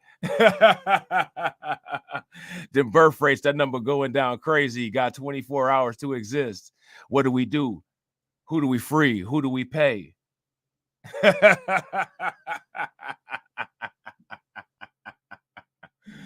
Oh man, that's crazy work, man. That's crazy work. Let them run on that, and somebody in the Republican Party ask that man in the debate what he has to say about that. How would that work at the 9-month? Because it's vile. Well, listen, unfortunately, that reflects where today's Democrat Party is. That's the position of Kamala Harris. That's the position of Tim Walz. That's the position, sadly, astonishingly, of virtually every Democrat in the Senate and virtually every Democrat in the House, including my opponent who's running against me, Colin Allred, a left-wing Democrat running against me. Colin Allred, like Tim Walz, like Kamala Harris, they support unlimited abortion up until the moment of birth, in the 8th month and 9th month of pregnancy. And as you know, that's a radical position. Nationally, 9% of Americans agree with that extreme position. 91% of Americans say that's too much. In fact, here's my question. Why is this even an issue? Why? The only reason why is because they got 24 hours to exist. That's it. That's the only reason why this was an issue. If they didn't have 24 hours to exist, this wouldn't even be an issue, and there would be something else that would be the discussion. But this taking up so much of the discussion is ridiculous, especially when there's other things that need to be talked about. Would you guys agree? Shout out to Torian. Torian says she reminds me of Firecracker on The Boys. I never seen The Boys. I be hearing y'all talk about it, but I ain't never seen it. Her voice is horrible. She's got a horrible voice, bro. Horrible voice. Horrible voice. That's a voice that'll keep you single your entire life. I'm just saying. Majority of people who call themselves pro-choice say abortion up till the moment of birth is too extreme, and yet that's where today's radical Democrats are. That's where they're at. Senator Ted Cruz, stick right there with us. Don't go anywhere. Stocks rebounding after 2 days of massive sell-off. Now, let me see what else they talk. Oh, yeah. So now they go into talking about the stocks. Let's see. Hold on. Let me see what else we got here. So, you know what? Let's do this. I know y'all love some black conservatives, so I got one for you. I got one. I got one. I got one of Torian and Kid Gravity's favorite. You know what I'm saying? I never knew about this dude. I would have never known about this dude if it wasn't for Torian and Kid Gravity. We're gonna hear about this stolen valor real quick. So, newly minted vice presidential pick Tim Walz, who's the governor of Minnesota, is being put on blast for stolen valor and leaving his unit hanging when they got the order to deploy to Iraq. Now, here go my question. How many people heard about that? If y'all heard about that, give me a thumbs up. If y'all didn't hear about that, give me a thumbs down. He looked like Chris Tucker in Rush Hour right there, don't he? He about to be like, Juntao!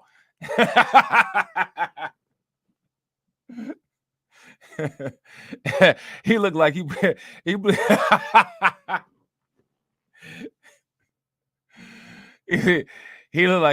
looked like he about to be like, I'm finna kick his ass.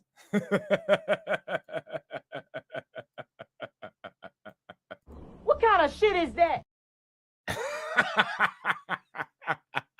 You got knocked the fuck out, man. The payback. Oh man, he looked like Vic Damone Jr.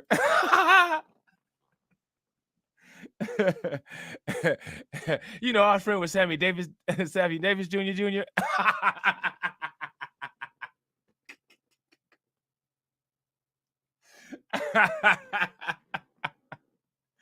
Oh man. Oh man, you remember when he jumped out the helicopter? It's cold, colder than a motherfucker.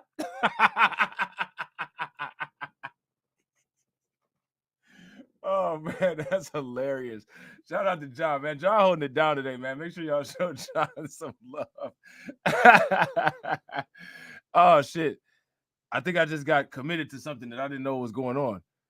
John said my entry to the Cash App giveaway. Torian said you had one, bro. If I didn't know that I had one, but if I had one, you should have Cash Apped it. Oh man, shout out to you, bro. I appreciate you. How do you think that we fund this organization, huh? We're not exactly the March of Dimes. Cash rules everything around me. Cream, get the money. Dollar bill, yo.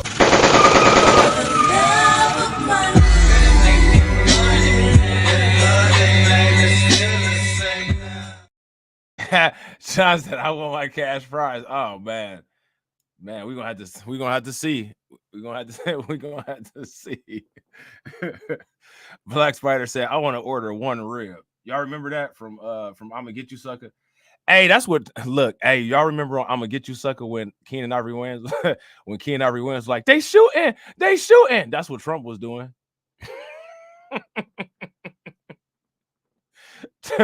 When he was at that rally in Pennsylvania, he grabbed his ear and he was like, "They shooting."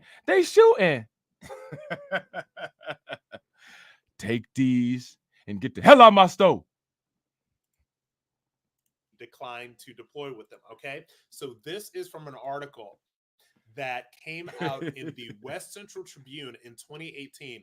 This article was authored by people that served with Governor Tim. He tried to get him to pour a pop in his hand for 50 cents. Well, pour it in my hand for 50 cents. He said, "Take these and get the hell out of my stove."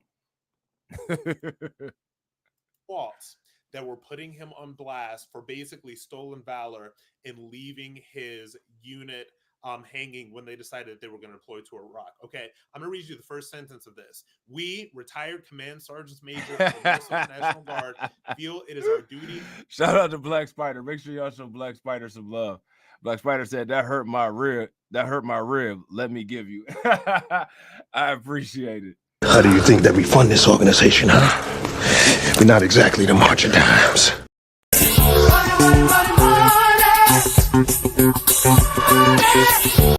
Cash rules everything around me. Cream, get the money. Dollar bill, yo.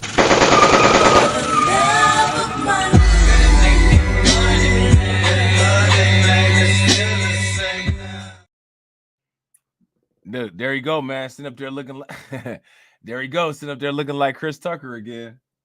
Shout out to Torian. Torian said, "Rob, you share a name with this dude." Yeah, that's about it. That's about it. And responsibility to bring forth the truth as we know it concerning his service record. Now, I'm not going to get all into the weeds on this, but the most important part is this. All right. Hey, these type of dudes shave with a straight razor, and I don't understand why. I just don't understand why. I'll never get it. 2005, a warning order was issued to the 125th Field Artillery Battalion, in which Governor Walz was serving as their command sergeant major. Okay, the order was to prepare them to be mobilized for active duty and deployment to Iraq. When you are about to deploy, you generally have a couple of months' notice. Okay, because there's a lot of things that go into getting a unit ready to go to war.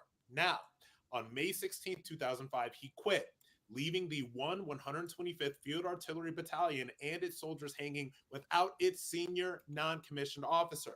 His excuse was that he needed to retire in order to run for Congress.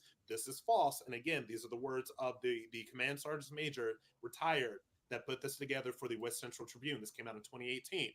Now, according to a DOD directive, he could have run and requested permission from the department, from the Secretary of Defense, before entering active duty, as many reservists have. Okay, you can probably ask Tulsi Gabbard about that, because she did not. Oh man, she did not abandon her unit when it. You think he mixes Nair with his face wash? Yo, if y'all think that he mixes Nair with his face wash, give me a thumbs up. If y'all don't, then give me a thumbs down. Shout out to Val and shout out to Carla. Good to see y'all. And real quick, if y'all haven't smashed the like button yet, please take a moment, smash that like button. Also, if you guys haven't hit the bell, please take a moment, hit that bell. And also, please share the stream out. Let me see where we at. We got let's see. We got 68 likes and we got 59 people watching. If everybody could bang on that like button and get us over 100, that would be wonderful. This dude is not holding my attention. Not holding my attention. You know what I'm saying? Let me see something real quick. Sorry, Rob, you're not holding my attention, bro. Let me see. Why do they make them shave their face like that? Remember, we had talked about that. I don't get it. What do y'all think it is? Why do they do it? It's like a telltale sign. You already know you about to deal with heavy sellout work if it ain't no face hair. Nair is nasty. It stinks. Didn't it? Would you guys agree? I don't know why it smells horrible. Like TCU says, I don't trust no dude with no facial hair. Facts. Especially on the TV. You know what I'm saying? Especially on the TV. Sir. Last night, Governor Walz suggested that because of your Ivy League education and your Silicon backing your political career, that you yourself are part of the elite. What are your first impressions of them trying to frame you this way to the American public? Well, look, I came from a family where nobody in my family had ever gone to law school. That's their problem. Shout out to Tedra. Tedra said, was that Rob guy that Torian Rain Reloaded talked about? Yeah, it was. Yep. I think he got like some white people told him like he wasn't allowed to kick it with him or something like that at some type of little event they had in Arizona or something like that. It was like you can't hang, and he went home and cried.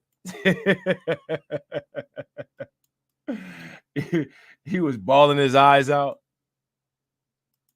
I grew up in a poor family. The fact that Tim Walz wants to turn it into a bad thing, that I actually worked myself through college, through law school, and made something myself, to me, that's the American dream. And if Tim Walz wants to insult it, I think that's frankly pretty bizarre. Yeah, that's not exactly what happened. And I don't know if anybody's aware, but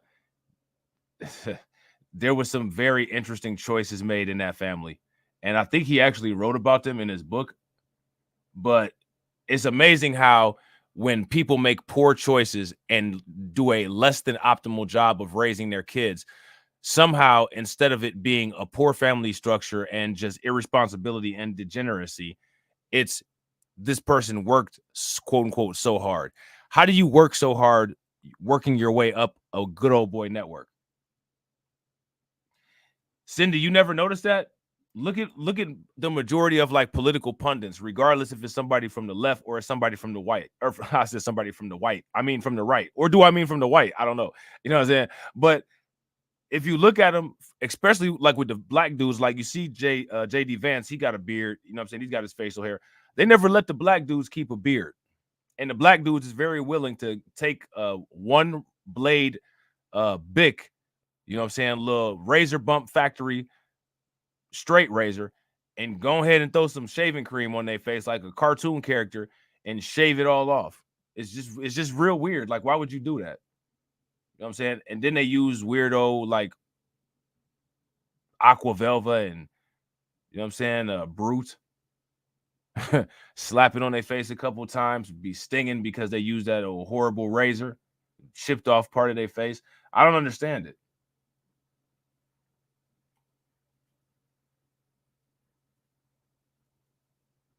I don't understand it.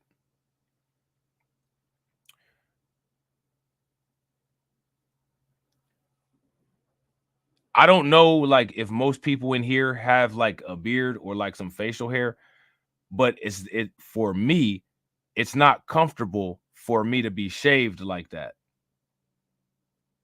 You know what I'm saying? Like, if I gotta shave, like if I shave my hair, my facial hair all the way down, right? When it grows back out, it's really annoying. And my skin is real sensitive, and my skin gonna be messed up, and I'm gonna be itching it. Shout out to Cindy. Cindy said, what about Byron Donalds? He didn't get picked. Cindy said Carson had facial hair, I believe. Yeah, he didn't get picked either. You know what I'm saying? Those are two other things that they got in common. You know what I'm saying? Shout out to Alonda. Alonda said, white folks' definition of poor and poverty is different from ours. When a white person says they grew up poor, take it with a grain of salt. I don't take it at all. They feel that everything is a standard based on their life experience. I don't care about their life experience the same way they don't care about mine. You know what I'm saying? He grew up with both parents in the household.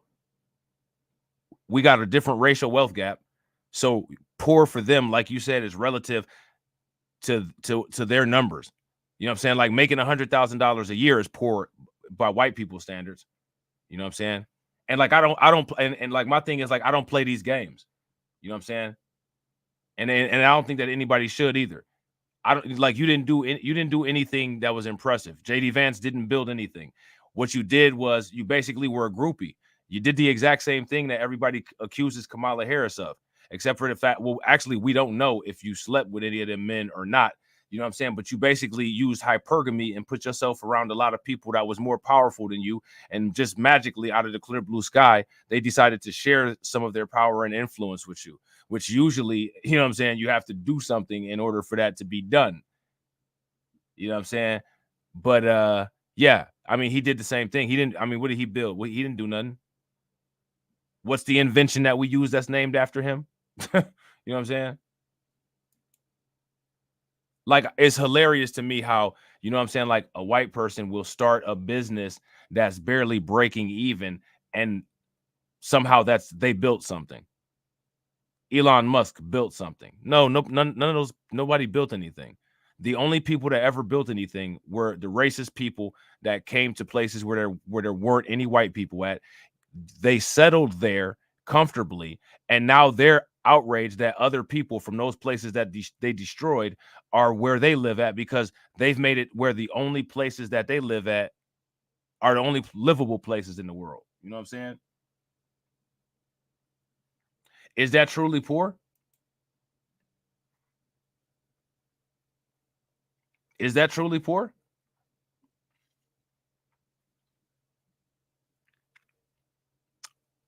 And when we talk about them growing up poor, do we talk about access to opportunities? So if I have 10,000 opportunities and I don't take advantage of any, and somebody else has 500 opportunities and they take advantage of one and they hit the jackpot, you know what I mean? And shout out to Satra. I agree. JD Vance is military, and that's where his benefits are. But even his military history is kind of shady. I think his biggest benefit is his Silicon Valley connections. And he seems like he actually is a pretty good attack dog. He's a pretty good attack dog. You know what I'm saying? He kind of, Trump ain't really had to say too much. JD Vance been on it. He been going in on everybody. He a good bodyguard for Trump. You know what I'm saying? But my thing is, when we have a racial wealth gap, right? Why is there ever any comparison to white people's wealth at all? You know what I mean? Oh, you good. I appreciate you, Val. Shout out to Val. Make sure y'all show Val some love. Throw some flames, some radiation emoji, and some ducks in the chat for Val. How do you think that we fund this organization, huh? We're not exactly the march of dimes. Cash rules everything around me. Queen, get the money. Dollar, dollar bill, yo.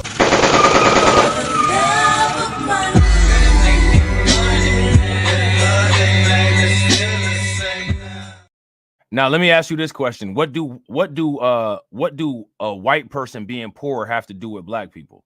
Now, here goes another question. What do black people being poor have to do with white people? Another reason why, hey, you grew up poor. Hey, that's on you, bro. I mean, it is what it is. You ain't poor now, I guess. Because I mean, they literally say the same thing about LeBron James. You know what I'm saying? Shout out to Carla. I definitely appreciate it. Make sure y'all show Carla some love. Throw some flames, some radiation emoji, and some ducks in the chat for Carla. How do you think that we fund this organization, huh? We're not exactly the march of dimes. This is the hardest record out.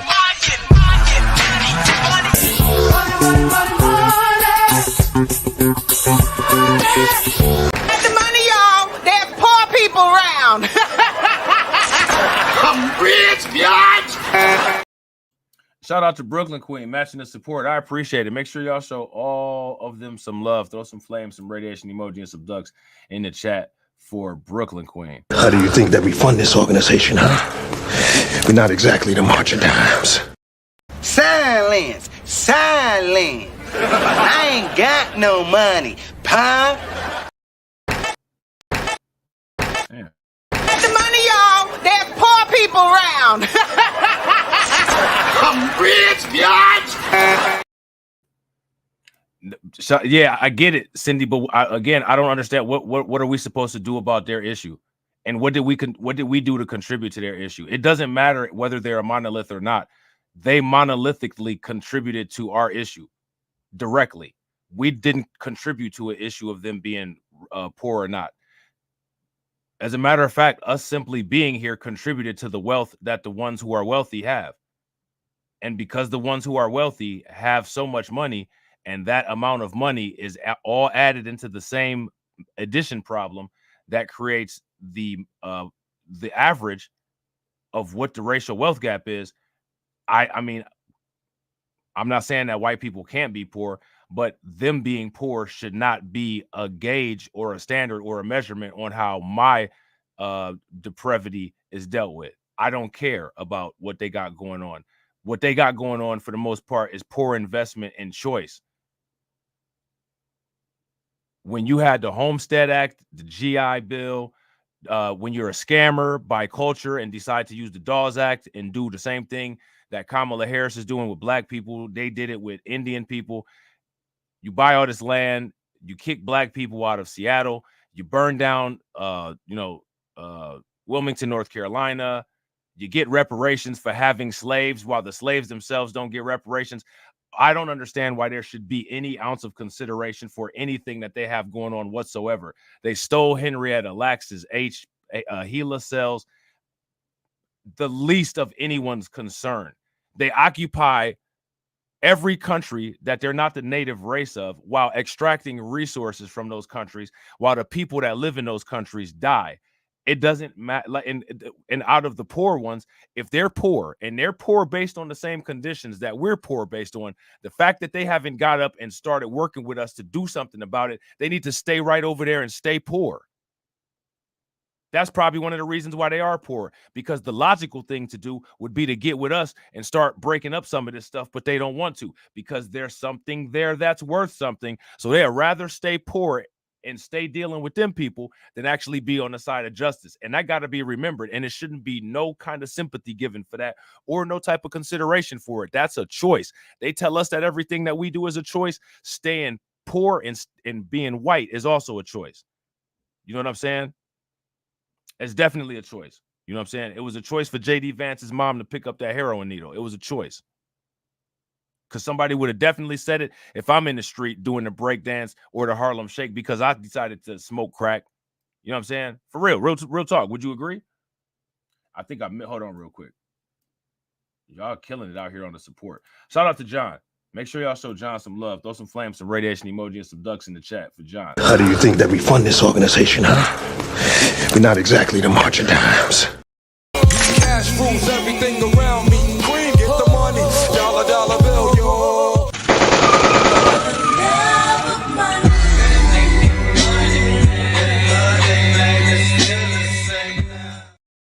Shout out to Hurricane. Y'all killing it out here. Hold on real quick. Look, now I got to keep up with the drops. Hold on real quick. How do you think that we fund this organization, huh? We're not exactly the March of Dimes. Get the money, y'all. There's poor people around. I'm rich, bitch. All right. Shout out to Win Loser Rug. Let me know if I missed somebody too, because y'all killing it. But you know what I'm saying? And I don't want to miss nobody. This is the hardest record out.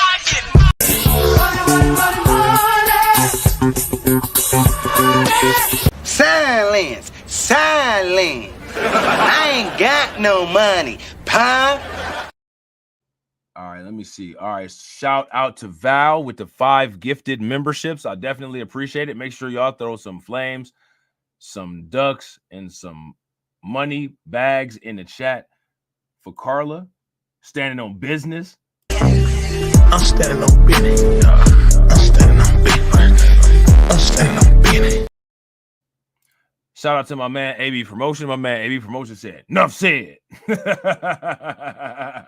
Ancient spirits of evil, transform this decayed form to Mum-Ra, the ever-living.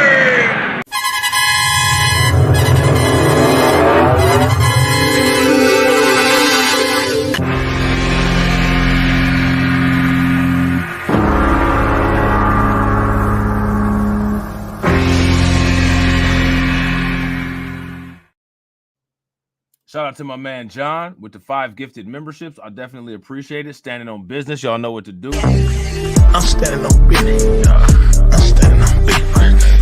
I'm standing on business. Shout out to my man, the specialist with the $9.99 super chat. I definitely appreciate it, bro. Get the money, y'all. There's poor people around. I'm rich, bitch.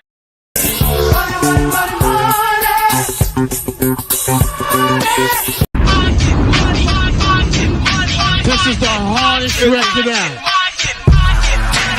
How do you think that we fund this organization, huh? We're not exactly the March of Dimes. And shout out to Val. Tori said Rob gonna cry. Rob gonna cry when he get off the stream. Shout out to Val. Make sure y'all show Val some love for gifting the 5 memberships. Let me see. Hold on. I'm standing on business. I'm standing on business. I'm standing on business. Definitely appreciate it. And shout out to Hurricane. Hurricane said, even if poor whites relate to poor blacks, they still act like other whites and don't want to build with blacks. Therefore, it's not our problem. Yeah, my thing is, why should there be any I don't understand what we're supposed to do about it. What, just acknowledge numbers on a piece of paper? I don't disagree that there can be white people. However, what is their approach to fixing the fact that they're poor? In many cases, if you listen to a poor white person, you will hear them sit there and complain. And everything that they complain about is white supremacy. But at the same time, they'll tell you that white supremacy don't exist. So what kind of sympathy am I supposed to have for that kind of person? Women will call it the patriarchy. White people will call it the elites. Now, the patriarchy exists and the elites exist, but white supremacy don't exist. Well, who the elites and who the patriarchy that's not white out of them? The fact that if you can't acknowledge that, I'm not expecting anybody to be Terminator and go heads up against the system by themselves. You supposed to be John and Sarah Connor, you know what I'm saying? Or, Neo and Trinity or something like that. But if you can't even simply acknowledge that truth, I ain't got, to me, like, hey, man, good luck with your problem. You know what I'm saying? Good luck with your problem.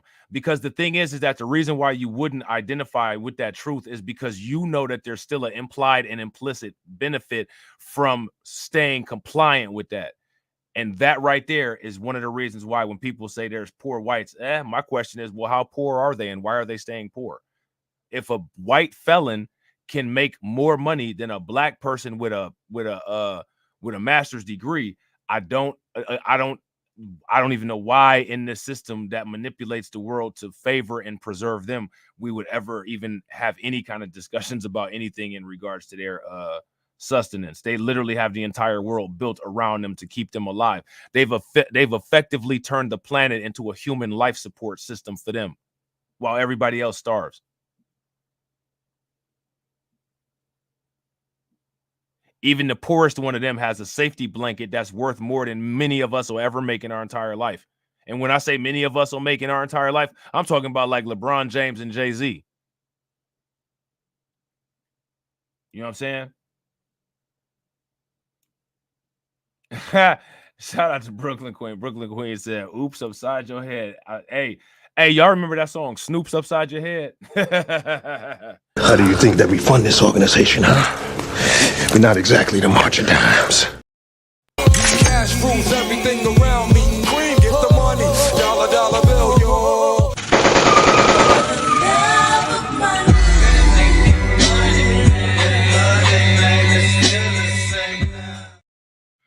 And shout out to Miss Niecy with the 50 ducats. Miss Niecy always showing love and support, man. Make sure y'all show Miss Niecy some love. Throw some flames, some radiation emoji, and some ducks in the chat for Miss Niecy.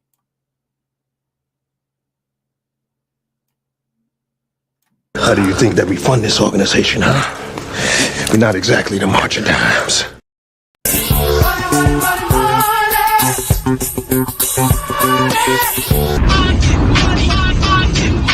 This is the hardest record out.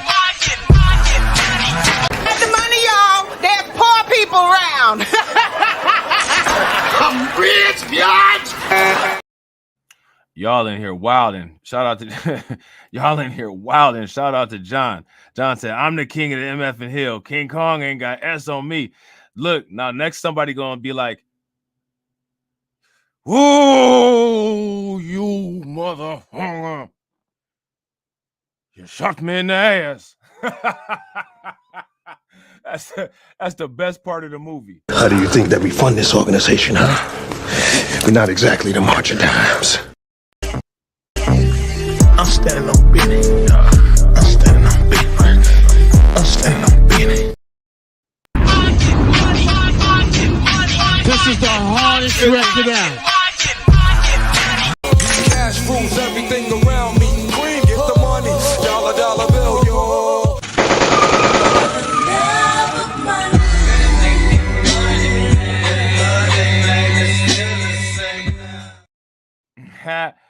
Shout out to Torian. Torian said, Rob about to go to Cedar Point with these donations. Nah, bro, I don't even have to pay. I don't even got to pay for no Cedar Point tickets, bro. The company that my dad used to work at, you know what I'm saying? We get them, we get them on the cheap. You know what I'm saying? We get them on the low. You know what I'm saying? The company my dad retired from, man, we just, you know what I'm saying? We just hit them up. You know what I'm saying? It's pretty cheap. For the amount that we go, it's almost cheaper getting them tickets through there than getting the season pass, because the season pass kind of expensive. But for real, I'm gonna tell you what though, if I go out that way, I ain't even going to Cedar Point, bro. I'm going to Puddin' Bay.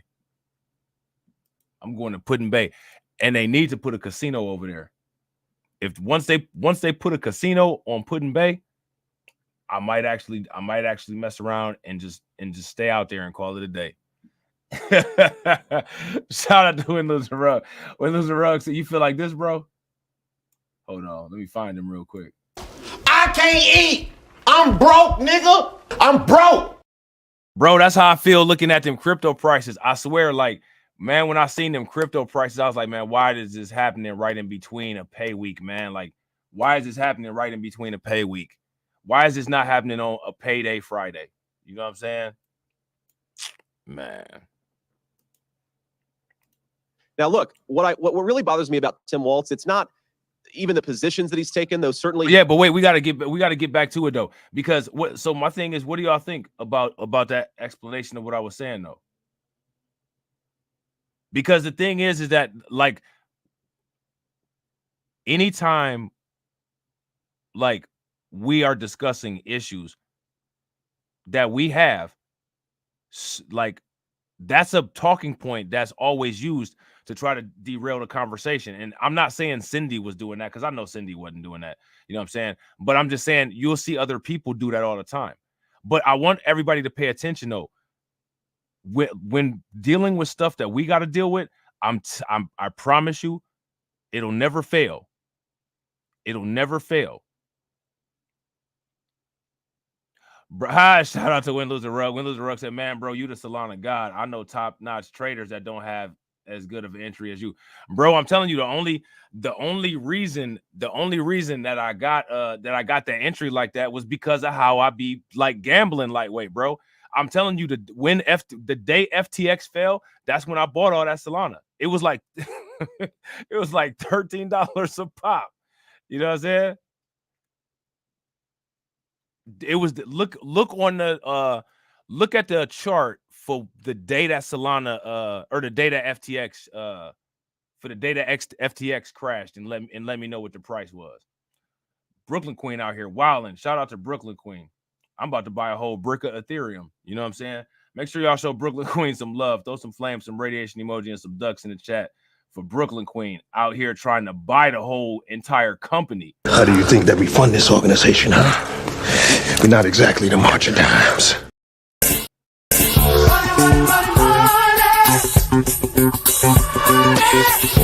Cash rules everything around me. Queen, get the money. Dollar bill, yo.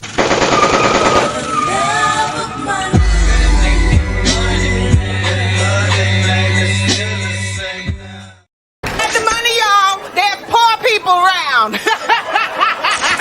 I'm rich, bitch. Shout out to Brooklyn Queen. All hail to the king. Much love. Facts. Look, shout out to Win Lose the Rug. Right. Incoming. You know what I'm saying? Man, I appreciate y'all. Appreciate y'all, man. Y'all killing it. You know what I'm saying? Y'all are killing it. For real, for real. But seriously though, I'm dead serious though. I think that people should really examine this, right? And this is what this is why I want people to examine this, right? Because pay attention to this. Check this out. What if you went to the doctor and you told the doctor that you're having a heart attack? And what if the doctor just looked at you and was like, well, the number one cause of death in America is heart disease. What do you want me to do for you? Any responding like that is only permissible when dealing with black people. And that's one of the reasons why that has to be completely stamped out. And that's why, right, when somebody, and I'm not saying Cindy, you know what I'm saying? Cindy cool people. Cindy been around for a minute, you know what I'm saying? But when other people will come and try to degrade your issue that you're having, that's one of the reasons why the way that, like, I just did all that, you got to do all that. You got to do all that. Shout out to Tetra. Look, if YouTube would actually circulate my content so that I have exposure and I could get new subscribers, and the wonderful, gracious people who are amazing, who are literally the lifeblood of my platform, had a little bit of a break and had other people, you know what I'm saying, contribute. And again, I'm not saying that about anybody here in the chat, because all you guys are always on it. You know what I'm saying? I'm talking about YouTube allowing me to develop new subscribers so that y'all can take a break. I'll be able to do even more stuff. You know what I'm saying? But see, that's the problem though. YouTube does not, like, they will not circulate my content at all anywhere. So it's, you kind of just get like this closed loop. You know what I'm saying? And yeah, facts. Shout out to Edward Berry. Blessings to all who have contributed. You guys are amazing. Big facts. Big facts. But this is YouTube, because I'll tell you what, you're talking about 5 streams a day. Look, let me tell you, Tedra, if I had it the way that I want it, y'all wouldn't be able to keep up with how much content y'all would get. Shout out to Miss Nisi. Miss Nisi said happy to support all 12 channels. That's hilarious. That's hilarious. I don't know what's up with Reacts. Reacts is broke. I gotta figure it out.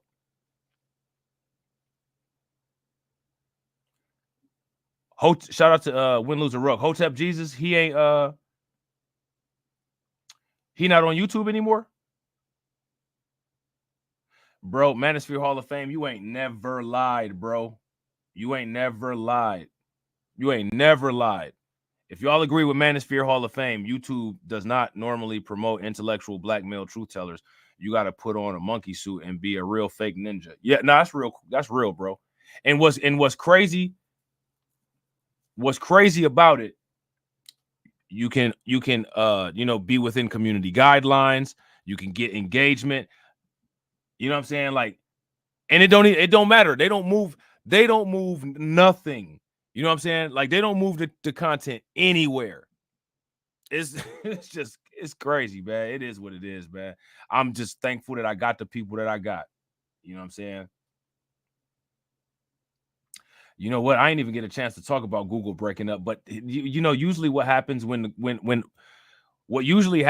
comes to those antitrust decisions is that the only thing that really gets changed is the paperwork and a couple different filings, and maybe we'll name something this and name something that, and we'll change the configuration of ownership, but basically we'll still be in control of everything. I don't see anything changing very much. Shout out to Harlem 2099. What's good with it, bro? As soon as, bro, we're gonna still do reacts. I just gotta figure out a way to do it. I gotta figure out what to do, because like I said, I think I'm gonna have to end up deleting all the content off the channel for one, first of all. And then so we're gonna have to start it back up from scratch and get all the hours again. So you know what I'm saying? Like, but it'll be cool though. We'll do it, we'll figure it out, and we're gonna bring it back. It ain't going nowhere. So I gotta keep at Google, keep at YouTube to see what I gotta do with, because they won't like, it's no way to tell what piece of content that they trying to claim is reused, but we didn't reuse no content. So like, the only thing that I thought that could have been reused was some of the shorts, and I removed all the shorts, and it still won't light up where I'm able to reapply for monetization. So I don't know. You know what I'm saying? And I gotta agree. Shout out to Manosphere Hall of Fame. If y'all agree with Manosphere Hall of Fame, give me a thumbs up. If y'all disagree, give me a thumbs down. Manosphere Hall of Fame says black male intellectual truth bombers are truly the biggest, maybe only, threat to the status quo. Yeah, I agree. I agree 100%, bro. 100%. I'm telling you, there's literally no other reason for my channel to not grow. You know what I'm saying? None. And it's frustrating. I'm gonna tell you, I'm gonna be 100% honest. And honestly, like, I think they keep the numbers down purposely so they can kind of like using the numbers being down to deter other people from like finding your channel or like exploring what you got going on. You know what I'm saying? Shout out to my man, John Guillory. John said, I see you, Brooklyn Queen. I am Apocalypse, and you sent me to the astral plane, but I will be back next time crypto drops. Hail to the Queen. Bro, that's hilarious. Hold on. She hit you with one of these. I am the rocks of the eternal shore. Crash against me and be broken. She hit you with one of them. Ancient spirits of evil, transform this decayed form to Mum-Ra, the ever-living!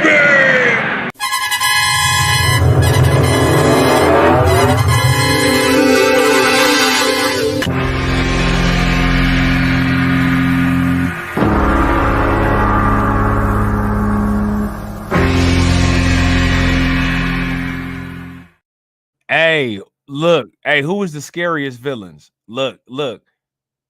When everybody was scared of Mum-Ra growing up. Like, everybody was scared of Mum-Ra. Like, didn't nobody give the TV direct eye contact when Mum-Ra came on?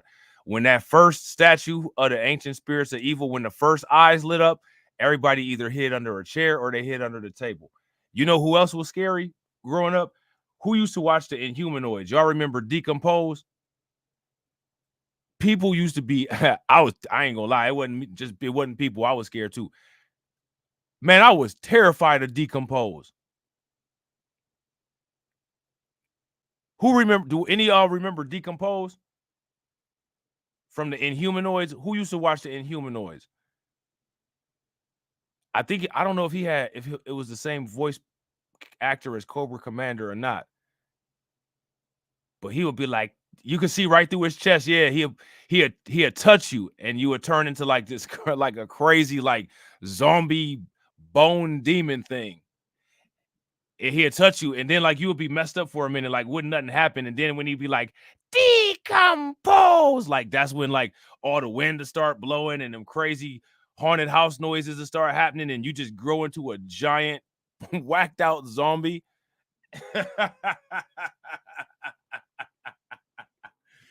Oh man, the Inhumanoids was dope, man.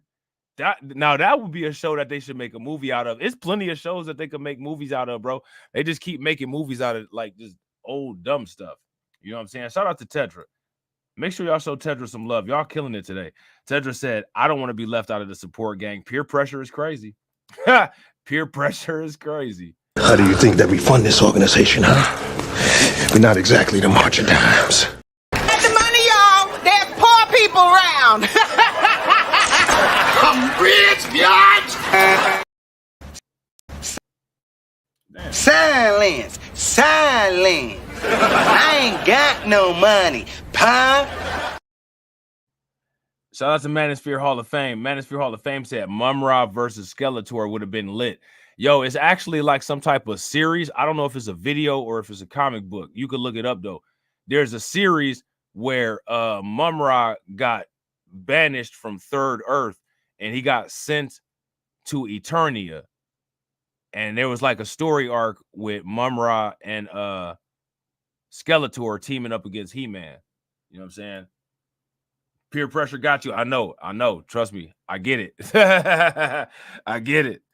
He has been a far left radical. You know what really bothers me about Tim Walz as a Marine who served his country in uniform? When the United States Marine Corps, when the United States of America asked me to go to Iraq to serve my country, I did it. I did what they asked me to do it, and I did it honorably, and I'm very proud of that service. When Tim Walz was asked by his country to go to Iraq, you know what he did? He dropped out of the Army and allowed his unit to go without him, a fact that he's been criticized for aggressively by a lot of the people that he served with. I think it's shameful to prepare your unit to go to Iraq, to make a promise that you're going to follow through, and then to drop out right before you actually have to go. I also think it's dishonest. Something, again, if you guys ever get an opportunity to ask Tim Walz or Kamala Harris some questions, he made this interesting comment that the Kamala Harris campaign put out there, and I bet they're regretting they put it out there now, because he said that and he was making a point about gun control, he said we shouldn't allow weapons that I used in war to be on America's streets. Well, I wonder, Tim Walz, when were you ever in war? What was this weapon that you carried into war, given that you abandoned your unit right before they went to Iraq, and he has not spent a day in a combat zone? What bothers me about Tim Walz is the stolen valor garbage. Do not pretend to be something that you're not. And if he wants to criticize me for getting an Ivy League education, I'm proud of the fact that my mamaw supported me, that I was able to make something of myself. I'd be ashamed if I was him and I lied about my military service like he did. Sir.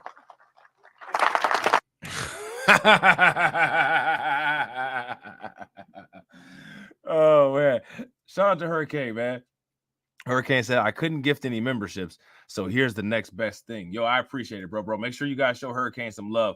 Throw some flames, some radiation emoji, and some ducks in the chat for Hurricane for funding the organization. How do you think that we fund this organization, huh? We're not exactly the march of dimes. Cash rules everything around me. Queen, get the money. Dollar bill, yo.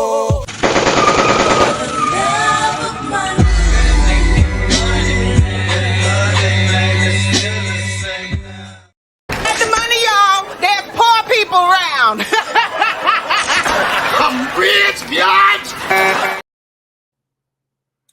So this is real interesting, right? And again, you know,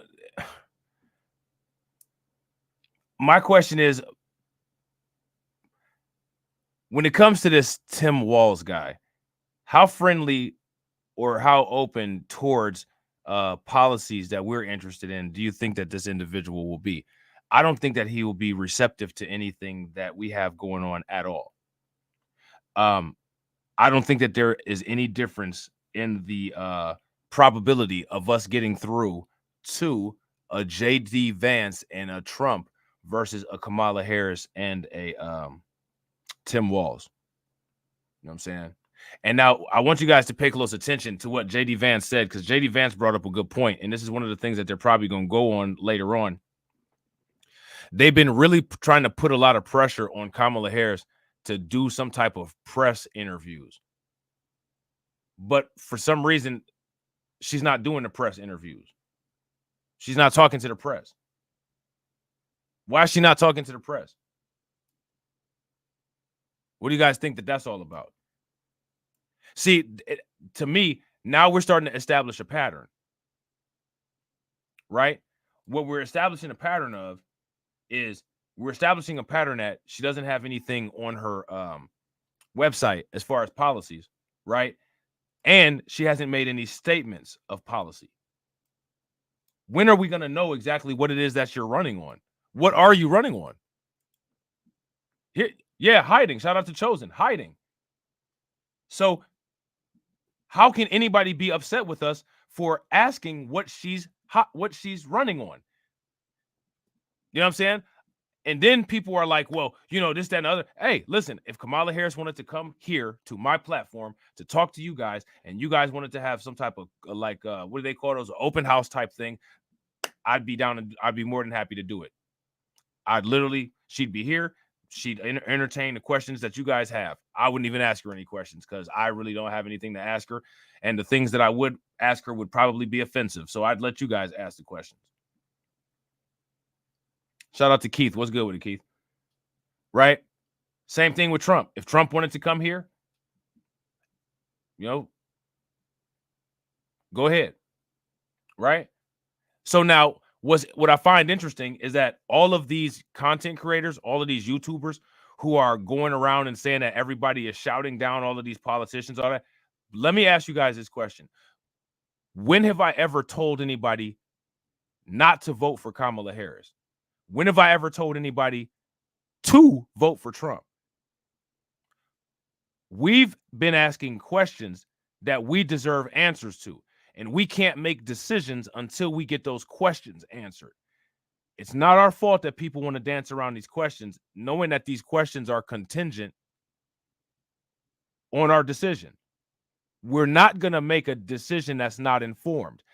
You can't sit there and have a conniption about the past history of people voting uninformed while attempting to pressure people to vote uninformed. It doesn't make any sense. You know what I'm saying?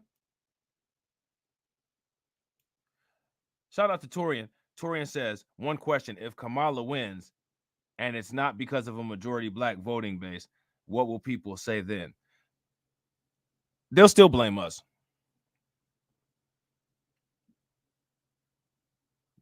And to me, that's one of the when we're in the situation that we're in, to me, that's why I wanted one of the reasons to have special interest groups and super PACs. We gotta use the dark money strategy. We gotta be shady.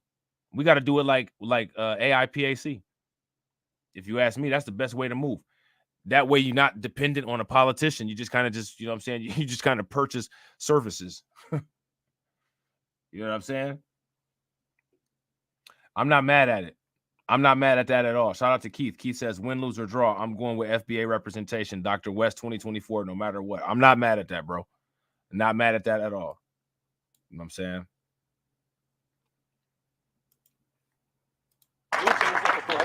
Could you speak a little? And another thing, yeah, I gotta agree. Shout out to Keep It 100. Politics and religion, bro. Ask questions and you will be attacked. Absolutely. The way that I was responded to when I asked questions about religion is one of the things that made me drop religion. That and not seeing what people do because the devil told them to, seeing what people do because what they claim God told them to do. If you look at all of the situations where somebody said the devil made me do it versus if you look at all of the things that happen as a result of somebody saying that God made me do it, there's a lot more bodies on the God made me do it side. I'm just saying. You know what I'm saying? I'm just saying it really is. Louder, sorry. Will Jones from Local 4. I want to talk a little bit about race. I was at the National Association of Black Journalists conference last week where President Trump made some attacks on Vice President Harris's biracial heritage. You're married to an Indian American woman. You have biracial children. How do you explain his attacks, and what is your reaction to his attacks? Well, my thing is this. Okay, so here's the thing, right? JD Vance and his experience with his Indian woman who's listed on her birth certificate as white, that's one multicultural experience, and that's fine. But you should never compare your experience as the standard as to what somebody else is. But this is one thing that white people attempt to do and attempt to assert a relationship between a white person and an Asian person who fought to be white on their birth certificate. Very different dynamics than dealing with some black people or any type of interracial black dynamics. It's not the same thing. One of the reasons it's not the same thing is because of white people and their history in this country. You know what I'm saying? So I think that is interesting that when asked these questions, in most cases, you know what I'm saying, the white person has no problem just sitting up there running their mouth with a lot of air coming out, right? But the biggest problem that I see with these type of questions is that for whatever reason, a lot of black people try to avoid these questions like the plague. They don't want to just like come directly up the middle. You know what I'm saying? Like, see, like if I was up there on the stage, like the question, the way that I would answer the question, nobody there would really, now we would be in the awkward silence moment because everybody wouldn't be happy, but I don't care. You literally, like these people get to literally like say whatever they want to about us and it's supposed to be all good. He, ha, ha. Nah, you about to, it's not, you're not about to really like the things that come out of my mouth and you just gonna deal with it because you're there to interview me. You know what I'm saying? Like, I don't know how, like, I mean, I don't know, like, it's interesting. Asian people just kind of became white, right? I mean, you know, they used to be Hindu, right? They used to be Asian, and then there was a court case, and then they became white. See how that works? Shout out to keep it 100. He said they coming for him on Facebook right now. They coming at my head, B. They coming at my head, B. You know what I'm saying? Like how Trump did the whole, and then she became black. I mean, you know what I'm saying? Like we could do that for the whole, you know what I'm saying? We could do that for all them people over there. They became white. It's a whole bunch of people that became white. Would you guys, if you guys agree, give me a thumbs up. If y'all disagree, give me a thumbs down. Kamala begging y'all for $10 in the commercials, in the advertisements. They corny. The father of biracial children. Yes, sir. So I am the father of biracial children. Actually, my wife is here today. My kids are back home with my aunt today. And look, I was not bothered at all by what President Trump said, and I didn't take it as an attack. Well, why would you be bothered about it? What you should have actually done is examined like what Indians just became, right? Because we did the live stream where we talked about how, you know, well, I think it's something different, right? They were here as Indians, but then they got naturalized through USCIS and they just became white.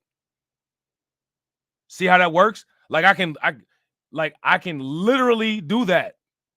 You know what I'm saying? Shout out to Keep It 100. Keep It 100 said, that's actually a great point about religion. God got way more bodies in the Bible than Lucifer. Bro, God, not only has God got the God told me to do it bodies, but God got direct bodies. Like actual like bodies that are like, look, I'm gonna tell y'all something. When people talk about the hand of God is never like a pat on the back or a massage. You know what I'm saying? Like the hand of God usually is like kind of the last thing that you ever see. Like, you know, that's pretty cool, right? You know what I'm saying? I'm just saying. Usually the hand of God is known as like a destructive terminal force. You know what I'm saying? It's not known as like, you know, I'm going to, you know, pat you on your back and make you feel good. That's the hand of God is never referenced in that way. You know what I'm saying? On Kamala Harris's biracial background at all. What I took it as was an attack on Kamala Harris being a chameleon. She pretends to be one thing when she's in front of one audience. She pretends to be something else when she's in front of another audience. And I think he was observing the basic foundational reality that Kamala Harris pretends to be something different depending on which audience she's speaking to. Now, she has been able to hide this a little bit because for the past couple of weeks, she only speaks in front of a teleprompter. She never gives unscripted remarks, and she's hidden from the American media. So now, see, here's where we're now moving into the she needs to answer more questions, which I don't disagree. I think she does. You know what I'm saying? Now, shout out to Edward Berry. Edward Berry said, great book, Before They Were White. The Irish know the deal. Most immigrants know the deal. That's one of the dirty little secrets. Shout out to Dr. Claude Anderson, right? That's one of the dirty little secrets. You know what I'm saying? And, JD Vance is married to one. You know what I mean? And now, again, I'm not the person that really cares about that, right? But again, you know what I'm saying? We got to line these talking points up. We got two white dudes, you know what I'm saying, running on a pro-white America platform. Both of them is passport presidents. Neither one of them is married to an American woman, and they're talking about making America great again and improving the American family. So we got to hit them with the white Umar. We got to hit them with the Snow Bunny Umar talking points. How you gonna make America great again if you couldn't even make an American family? Your kids got red dots on their head. But no one will say that. No one will hit him with your mama's white. Nobody will do any of that.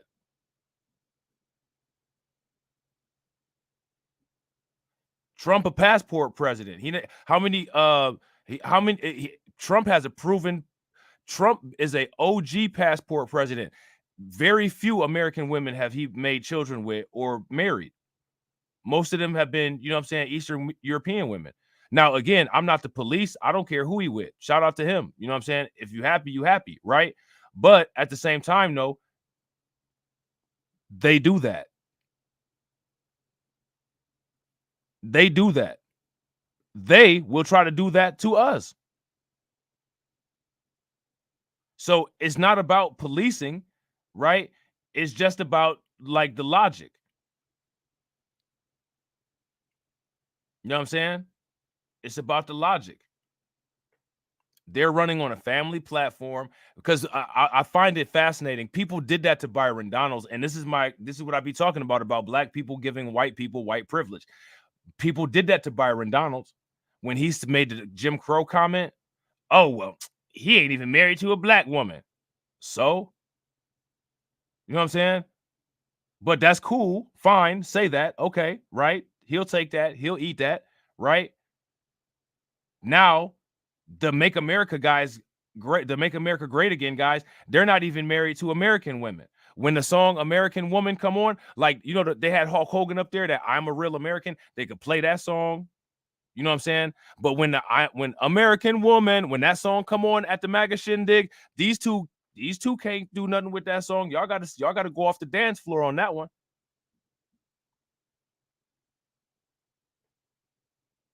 But they're not, no one's giving them that type of critique. And I just think that it's interesting, man. I mean, you know what I'm saying? Like, if you're gonna, it's interesting how like people reserve certain critiques for us, but then they don't have those same critiques for other people. And that's what, and when I be saying that, that's what I'm talking about black people giving white people white privilege. Anything that's used against us, especially any way that we critique ourselves, they definitely should not be out of the realm of being critiqued by that exact same critique, if it's an actual critique. And I gotta agree with Torian 110%. Torian said MAGA is a hypocritical echo chamber in and of itself. I agree 100%. And that's one of the reasons why it's so important to be logical and to be consistent and not to, like, you know what I'm saying, have a lot of contradictions, because that's the way that you deal with hypocritical people in the echo chamber. You know what I mean? These people walk around like there's, you know what I'm saying? Like there's literally nothing special here. Like the police always say, there's nothing to see here, folks. Literally, you know what I'm saying? And from the American people, but we know she's a chameleon. We know she's a person who promised to defund the police and now wants to pretend she's a tough prosecutor. She said that she would be our border czar, and yet for 3.5 years, we have an open border. She said that she would bring some common sense and lower inflation to our economic policies, and yet she cast the deciding vote that raised interest rates, raised home prices, and raised food prices. Donald Trump said something very simple, not totally inoffensive, but frankly, obviously true to me, which is that Kamala Harris is a chameleon. She's a. I wouldn't disagree with that. I agree. Shout out to AB. AB said Kamala begging for $10. She could get $350. she could get $350. You know what I'm saying? Toria said, Rob, you are dealing with a moralist group of people. I can't speak for everyone else, but I do not take my logical cues from them. I'm not mad at that. I agree. Yeah, I mean, right. Shout out to Torian. Torian said JD is a hypocrite saying someone is a chameleon. I agree 100%. Didn't he have some anti-Trump sentiments about himself a few years ago that got exposed?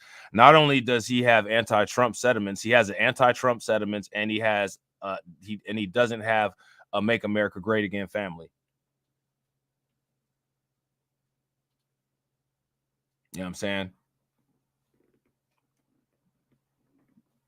Now somebody will be like, oh, well, you're policing. No, I'm not policing.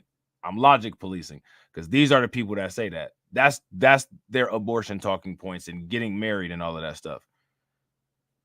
These are the curses of idiocy and stupid talking points that a lot of us have picked up from these people. You know what I'm saying?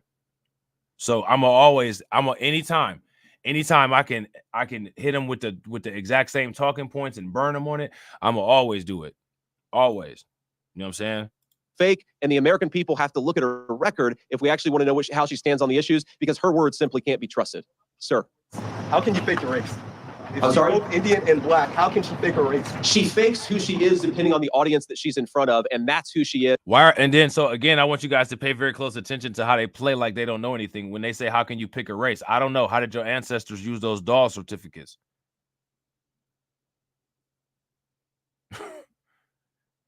You know what I mean?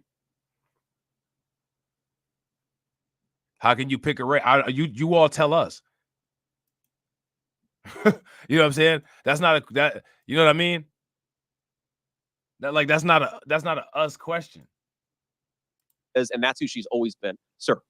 A little bit different here. You've been criticized as being a little too serious, a little angry sometimes. What makes you smile? What makes you happy? Well, I smile at a lot of things, including bogus questions from the media, man. I mean, look, I think if you watch a full speech that I give, I actually I'm having a good time out here and I'm enjoying this. But look, sometimes you got to take the good with the bad. And right now, I am angry about what Kamala Harris has done to this country and done to the American southern border. And I think that most people in our country, they can be happy-go-lucky sometimes, they can enjoy things sometimes, and they can turn on the news and recognize that what's going on in this country is a disgrace. And if what Kamala Harris has done at the southern border, and if what Kamala Harris has done... I want you guys to understand that when it comes to this, like, these people, and we need to start talking about this openly, if you ask me. These people have a genocidal agenda against us, against our children, against our friends, against our family. You know what I'm saying? These people present an existential threat to our existence, to our safety, to our well-being.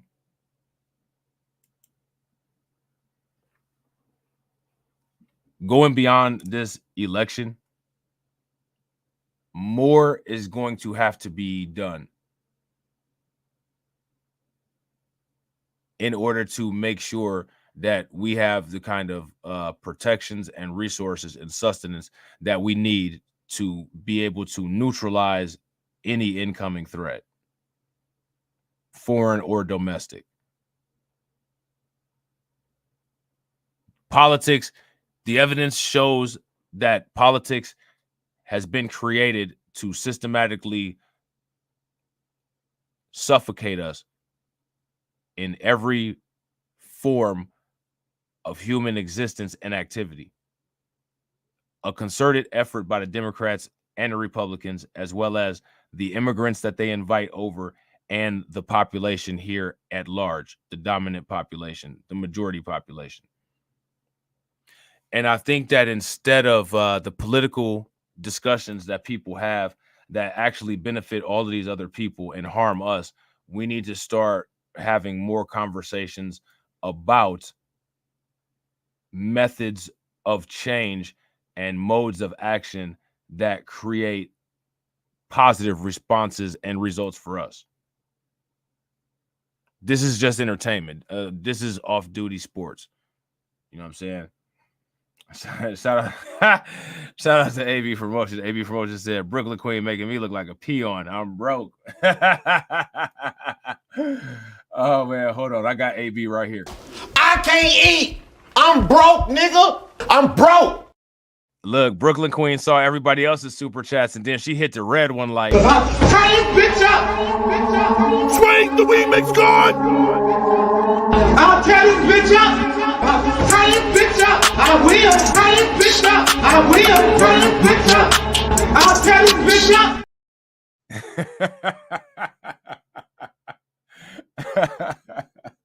Shout out to Lehman Lucas. What's good with it, bro? Oh man, look, Brooklyn Queen sitting in the cut, waiting for Brooklyn Queen sitting in the cut, waiting for the super chats to come like this. I'm the king of the world. You will bow down, bitches.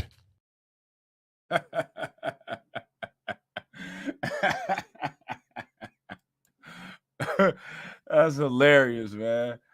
That's hilarious. Somebody super chat. She gonna pop right up, pop out like a Jack in the Box. Tie this bitch up. Swing the remix god! I'll tear this bitch up. Tie this bitch up. I will. Tie this bitch up. I will. Tie this bitch up. I'll tear this bitch up. Man, that is hilarious. Man, that is so funny. Done to raise the price of groceries and housing. If that doesn't bother you, then I think that you don't have a pulse, right? And so, look, I think my message to the American people is very simple on this, that President Trump in particular has the best sense of humor of anybody I've ever seen in American politics. He loves to joke. He loves to tell, he loves to make fun of everybody that's out there. And I think you got to do that from time to time. But he's also a guy who's very frustrated with what Kamala Harris has done to this country. Both of those things can be true. And I think most Americans can joke around, but also be pissed off about the direction of this country. Thank you, sir. Ma'am? Hi, Kimberly Craig, 7 News Detroit. There, right here in Shelby Township, there's going to be a mother, a father, a senior citizen struggling to pay their bills, put food on the table, pay the utility bills. When you speak of the prosperity in a Trump administration, speaking to that person, what does that look like? Well, I think that, I'm 40 years old. I actually just had my 40th birthday. Let me ask you guys this. I want to ask you guys this question. How capable do you think the majority of our sector of the population is of utilizing policy that's existing to make a concerted effort to enrich ourselves? See, because here's the thing. I don't know if Shaka Nulu's still in here, but like what Shaka Nulu had said as far as the government is absolutely true, right? And the thing is that the longer it takes people to come to that realization, the longer it's going to take for people to actually start building the kind of things that we need to be able to maintain sustenance, survive, and do aggressive business.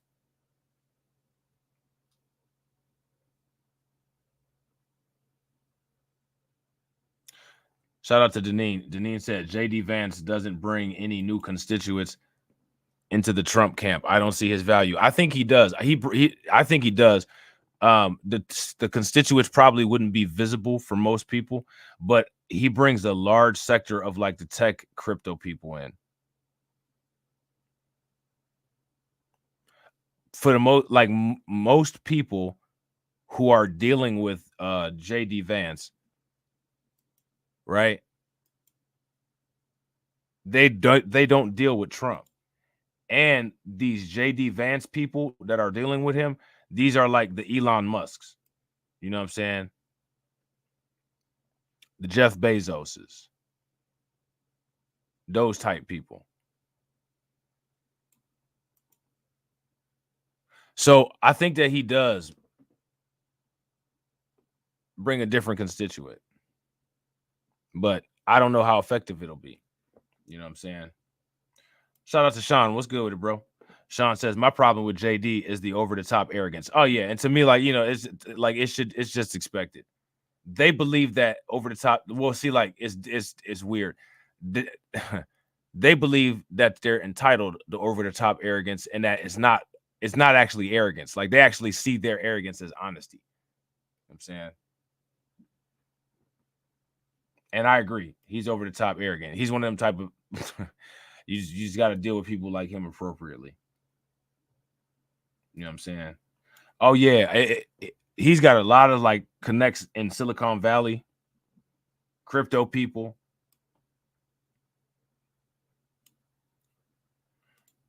Shout out to Cindy. Cindy says, not very. I believe if you were connected to the right people, you're intelligent enough to put a black agenda together.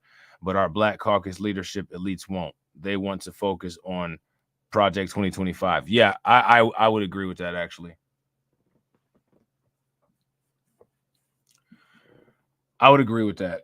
Which is kind of, you know what I'm saying?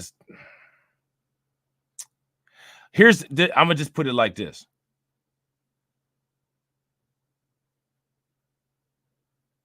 Who do you all would say are the sector of people who most effectively utilizes politics to get things done that benefit them? Who are the people that do that the most efficiently, the best that you would say? Let me know what y'all think. Which I'm not too happy about, but I'm 40 years old, and for my entire life, there was this chart that had wages below corporate profits and below the size of government. And there was one 4-year period during my entire life where wages were actually going up. Yeah, I gotta agree. If you guys agree with Nisi, Specialist, and Hurricane IQ, give me a thumbs up. If y'all disagree, then give me a thumbs down. Now, why am I saying that? I'm saying that for this particular reason.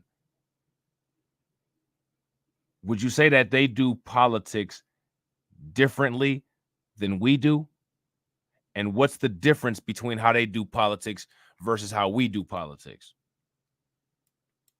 Especially for people at the bottom and people in the middle. That was the 4 years when Donald Trump was president. And so my message to people who are struggling is, first of all, I know what it's like to struggle. My mama once negotiated with a Meals on Wheels person so that she... You know what struggling is like relative to you. You know what struggling is like relative to you. Somebody could have multiple sclerosis and be a millionaire, right? And financially, they're not struggling, but they struggle to move every day. And they might look at their physical condition as a struggle and not really even pay very close attention to their money situation because they'd rather just have a functional body. That actually could be worth more to them than the money. And this is what I'm talking about, how these people get down. You're not the authority on what a struggle is. Stop trying to reduce people's struggles through your own personal experience.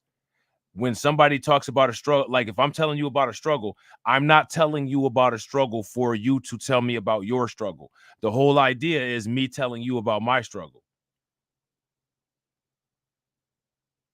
Like if I'm like, man, like my arm is really not feeling real well. Yeah, I broke my arm when I was in 12th grade. I didn't ask you about what you did in 12th grade. I'm telling you my arm hurts because I think there's something wrong with it. There's nothing wrong with your arm currently, which is why you're telling me about a past situation. I'm telling you about a current situation. My advice to people is do not let people get away with that. Do not let people manipulate you with reductive psychology. That is something that is bombarded to us a lot. And a lot of times people don't know how to deal with it because it creates the whole purpose of reductive psychology is it takes it makes you create your own false moral conflict, and it'll steer you away from whatever point you were trying to make. Shout out to Torian. Torian says, when you get a chance, check out what I DM'd you on Discord and watch it. You're going to laugh your ass off. All right, for sure. I'm going to check it. This is one of the, again, I want you guys to pay very close attention. This is what they do this all the time. The whole all lives matter. Do you now check this out? Remember how they used to say all lives matter? Remember how all lives matter eventually morphed into white lives matter? why did White Lives Matter happen if it's all about All Lives Matter? Because All Lives Matter and White Lives Matter was both created by white people. So why was there two of them?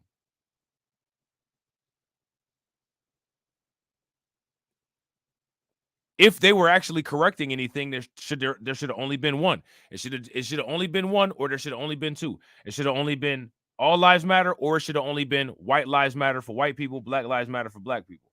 But the idea is to reduce your value to nothing. You don't mean anything. Never let anybody use reductive psychology on you.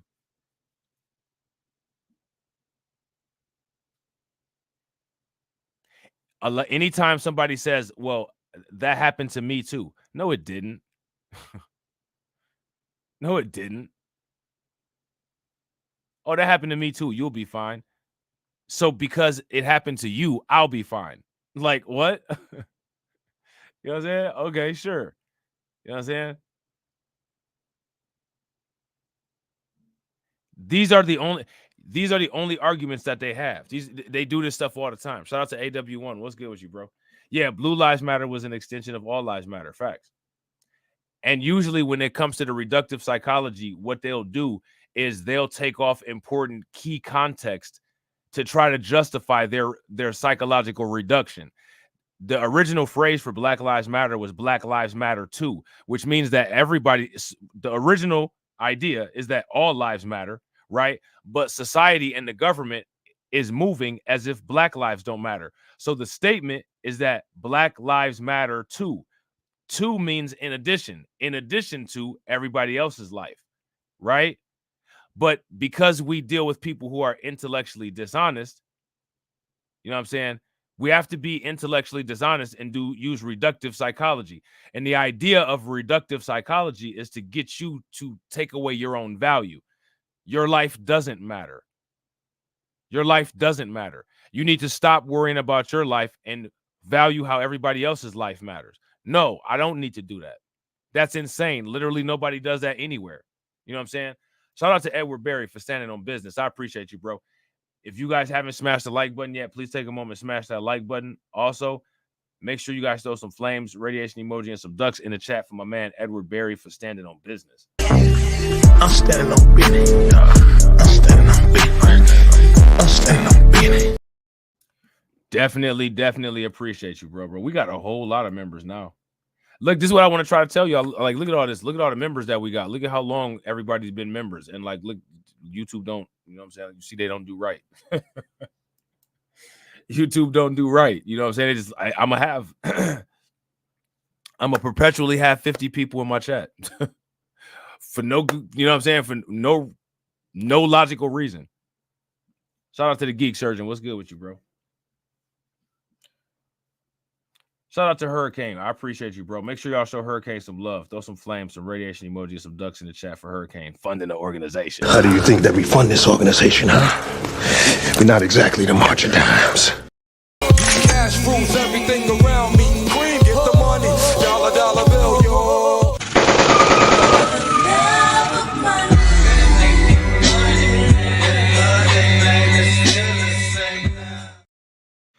Yeah, shout out to Edward Berry. Don't be fooled by that blue badge. He should have like one of them brown color ones. Matter of fact, he might actually be one of the people with a purple one, because he's been around for so long, but he lost his account. DC Versailles, you said they'll treat you right, they will. That's hilarious.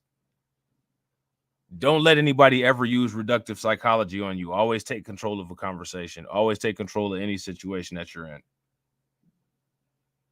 You know what I'm saying? Always take control of any situation that you're in. Never let anybody have control over any type of situation that you're in, unless it's somebody that you trust, you know, absolutely. Somebody that you trust with absolute trust, which I don't know who that might be, but if you find somebody like that, you know what I'm saying? And yeah, shout out to Deneen. Deneen says, you're a black man talking black empowerment. They'll never let you grow. Yeah. They don't want you to talk common sense either. You know what I'm saying? I would never do that. Shout out to Torian. I can't do it. I would never do that, bro. I couldn't do it. I can't do it. Torian said, well, I'm glad you didn't compromise yourself to gain a shaky audience. Rather have 50 real in the chat than 50,000 fakes and phonies. Absolutely. I can't even move like that, bro. Can't even do it. You know what I'm saying? Can't even do it.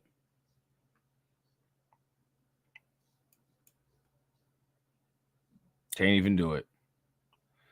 Right. Shout out to Hurricane IQ. Hurricane IQ said common sense, like there's only two genders.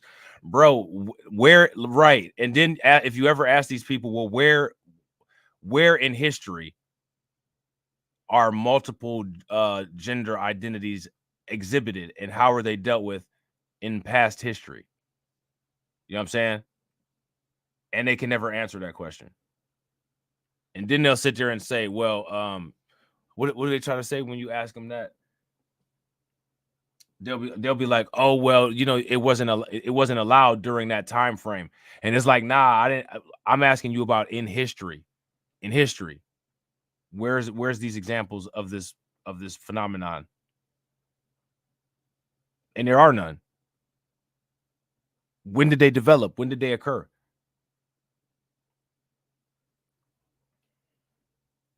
You know what I'm saying? Nobody can ever answer those questions.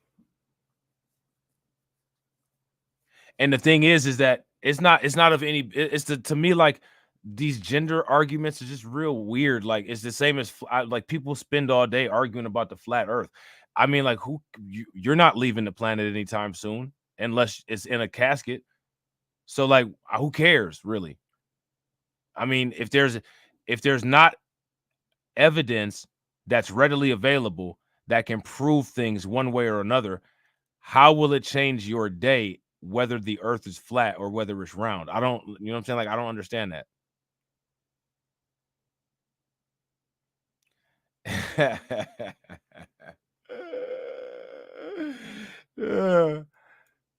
Shout out to Carlton. Carlton says some people make thumbnails with their mouths wide open to increase channel engagement. Bro, look at the numbers on the mouth open thumbnails. Look at the numbers with the mouth open thumbnails. That's all I gotta say.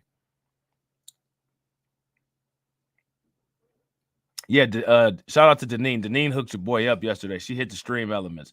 Deneen always hit the stream elements. You know what I'm saying? Shout out to Deneen.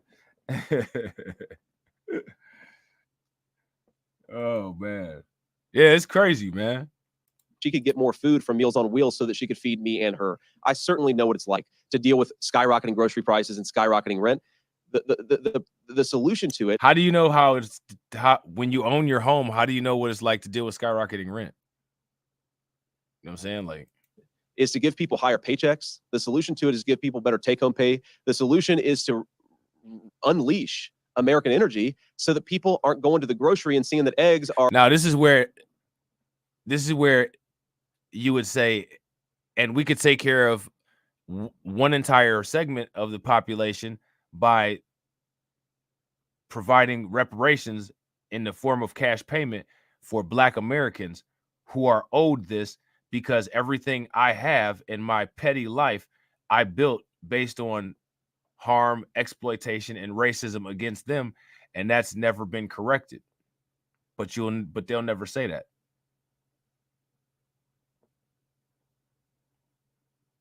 And what we got to understand is that the most intimidating thing that we could possibly ever do is get to a point where we've surpassed them and we just constantly remind them, you never paid your debt. Because when you just constantly remind somebody after you become more powerful than them that you never paid your debt, they know what that means. What that means is that you're on a timer. I mean, they're already on a timer, but now you on 2 timers. And you don't know which one gonna go to 0 first. You know what I'm saying? You had an opportunity. See, like, I'm not like to see, like, and this is how I kind of am for real, like in real life. Like, you know, people come, you know what I'm saying?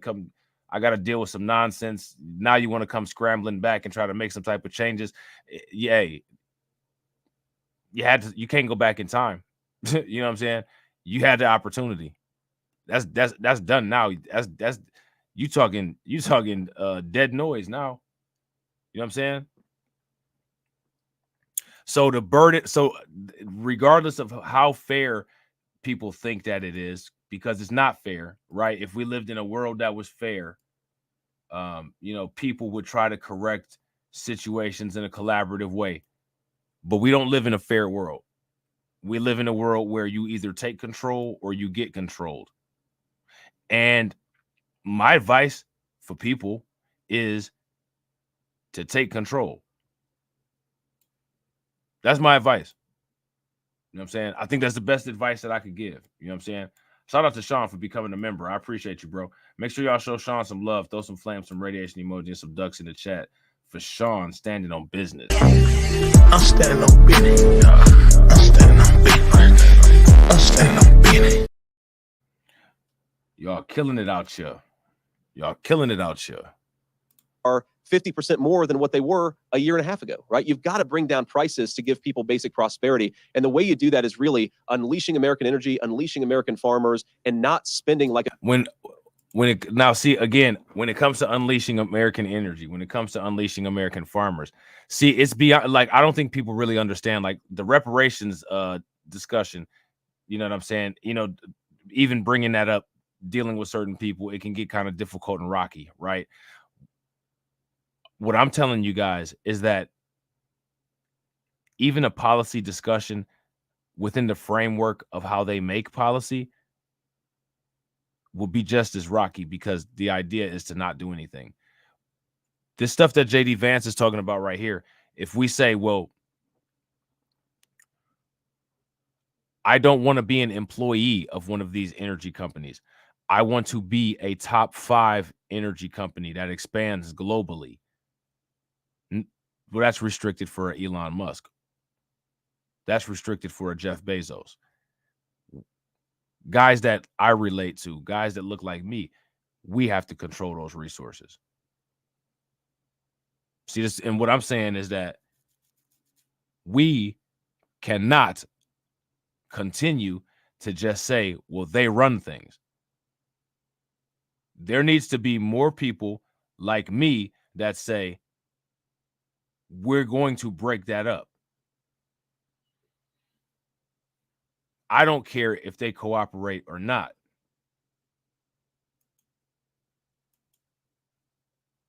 I want to get it to a situation where they live every day not knowing what's going to happen, and they think life would be such a more predictable and better place had we just done what was right when we were in the position to do what was right.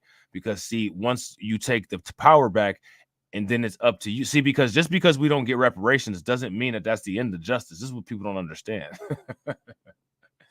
People need to start talking beyond reparations.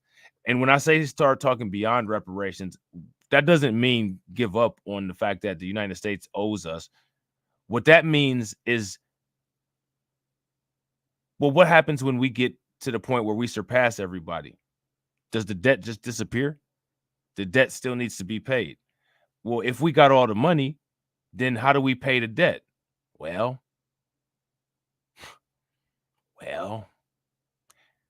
when that discussion starts happening, that's probably when people will wish they had to start paying the money.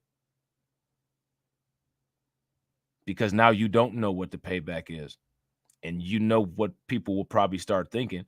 And, hey, if you got to walk around with that on your shoulders, better you than me.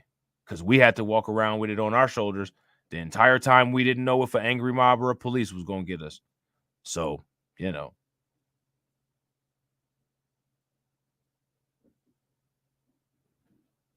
Now, if you want to enjoy the experience, it's not just about sagging your pants and wearing your hat backwards.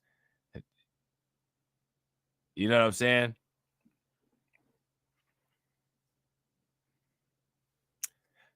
That's what people should be working towards.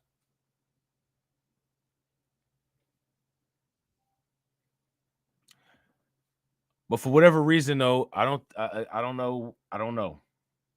Like I said, in most cases, like people deny history. People deny facts. A drunken sailor, which is what Kamala Harris has done during her time in office. We really do know that it's the least of these. The Bible calls them the least of these who have suffered the most under Kamala Harris's affordability crisis. And President Trump and I, that is priority number one, is to make groceries and gas and rent more affordable for normal Americans. If you work hard and play by the rules, this very simple principle should apply. If you work hard and play by the rules. Now, I'm going to tell you about these rules. The rules exist to keep the people who are in power in power. That's what rules are there for.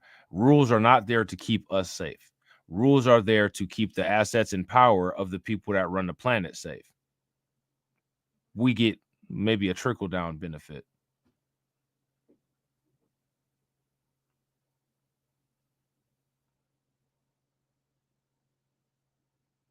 You know what I'm saying? That's how people should look at rules. If you're poor, you should always look at rules as keeping somebody else rich, because that's what they do. You know what I'm saying?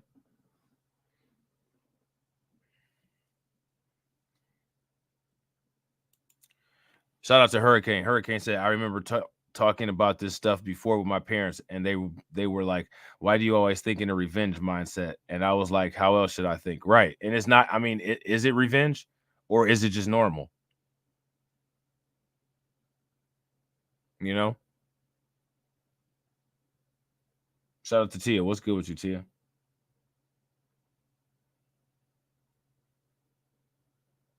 Rules are meant to maintain unfair advantages for people to maintain societal influence, control, and power. That's it.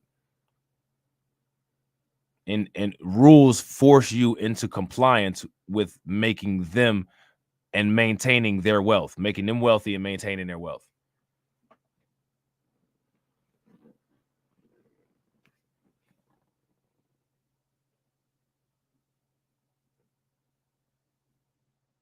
At the top layers of society, you do the least physical labor and you get the most return. At the bottom layers of society, you do the most physical labor and get the least pay. But you're just supposed to work harder, says the people at the top who don't work at all.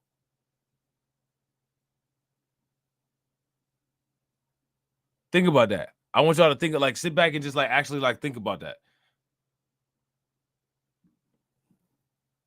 You know what I'm saying? Because that's how it is. If you work hard and play by the rules, you should be able to live a good life in this country. And unfortunately, a lot of people right now are working hard and they're playing by the rules, but they can't afford groceries and they can't afford rent because of bad policy in Washington, D.C. We promise that we're going to change that. One last point I want to make on this, because I don't think... So if you work hard and play by the rules, you'll get by. If you work hard and play by the rules and you're not getting by, well, again, my question is, why should you continue to work hard and play by the rules? The agreement is work hard, play by the rules, you'll do well. The outcome is work hard and you still struggling.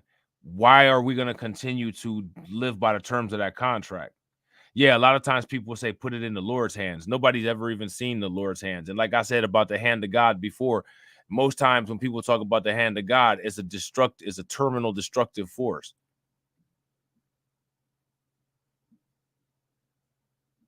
Nobody has ever talked about the hand of God in terms of making you feel good.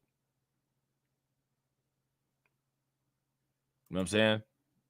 Farmers and not spending like a drunken sailor, which is what Kamala Harris has done during her time in office. We really do know that it's the least of these. The Bible calls them the least of these who have suffered the most under Kamala Harris's affordability crisis. And President Trump and I, that is priority number one, is to make groceries and gas and rent more affordable for normal Americans. If you work hard and play by the rules, this very simple principle should apply. If you work hard and play by the rules, you should be able to live right for normal Americans. Shout out to Sean. I think it was Sean that said that. Yeah, we need to establish this. Let me know what you guys think in the comment section. Who are the quote unquote normal Americans though? Right. Who are they? People like JD Vance, people like Donald Trump. When he says, you know, my beautiful Christians, he's not talking about us. None of these people are talking about us. And we're not going to play stupid with them because they want us to make them feel comfortable. You know what I'm saying? A good life in this country. And unfortunately, a lot of people right now are working hard and they're playing by the rules, but they can't afford groceries and they can't afford rent because of bad policy in Washington, D.C. We promise that we're going to change that. Let me ask you this question. Was slavery bad policy in Washington, D.C.?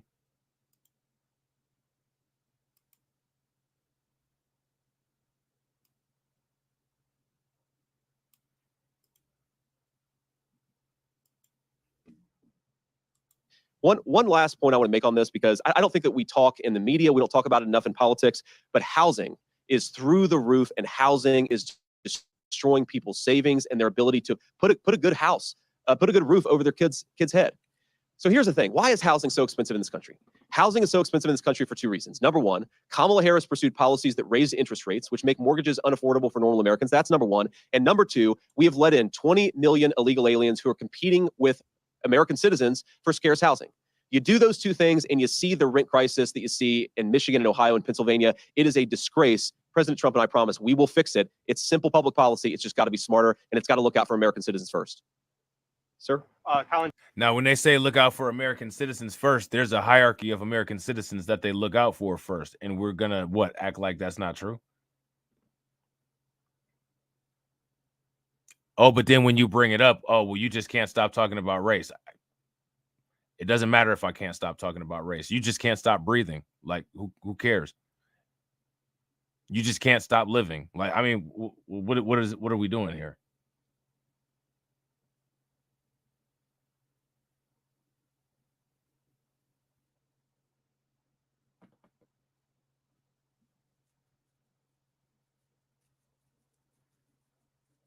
So I think, like, this is one of the reasons why people need to pay such close attention.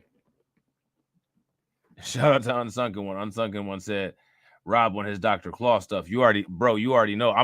When I tell you, bro, like, I'm always on that time. I'm always on that time.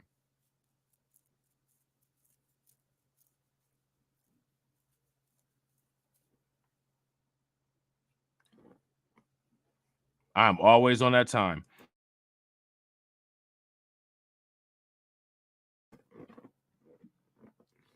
Yeah, and shout out to Deneen. Deneen says we have no idea how many illegals there are. Now, let me ask you guys this question: what kind of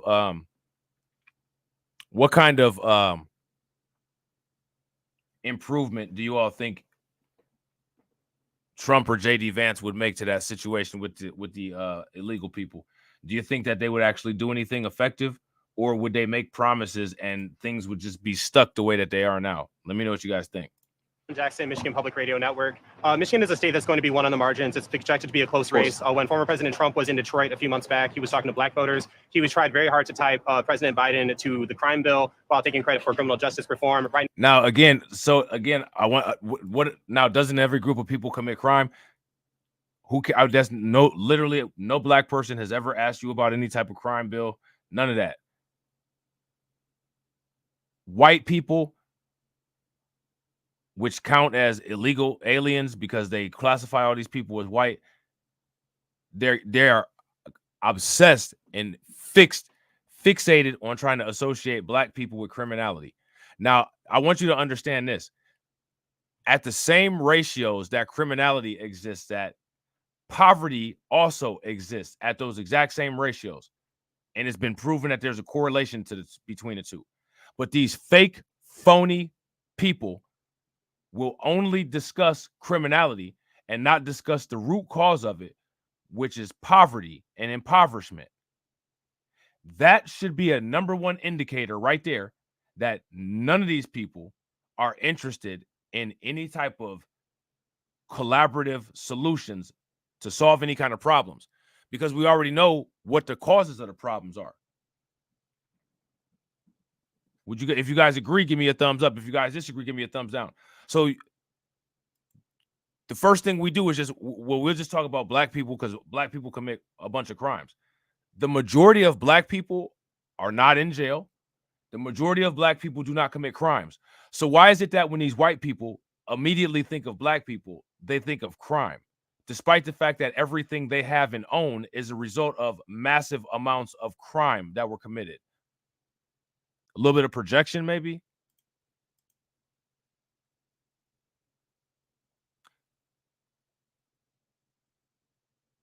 And why is it when there's a black when there's a black reporter or somebody there, why don't they ever ask about like the white male suicide rates or familicide? You know what I'm saying? Like, what are we going to do to stop familicide in these areas, like places where you come from, JD Vance?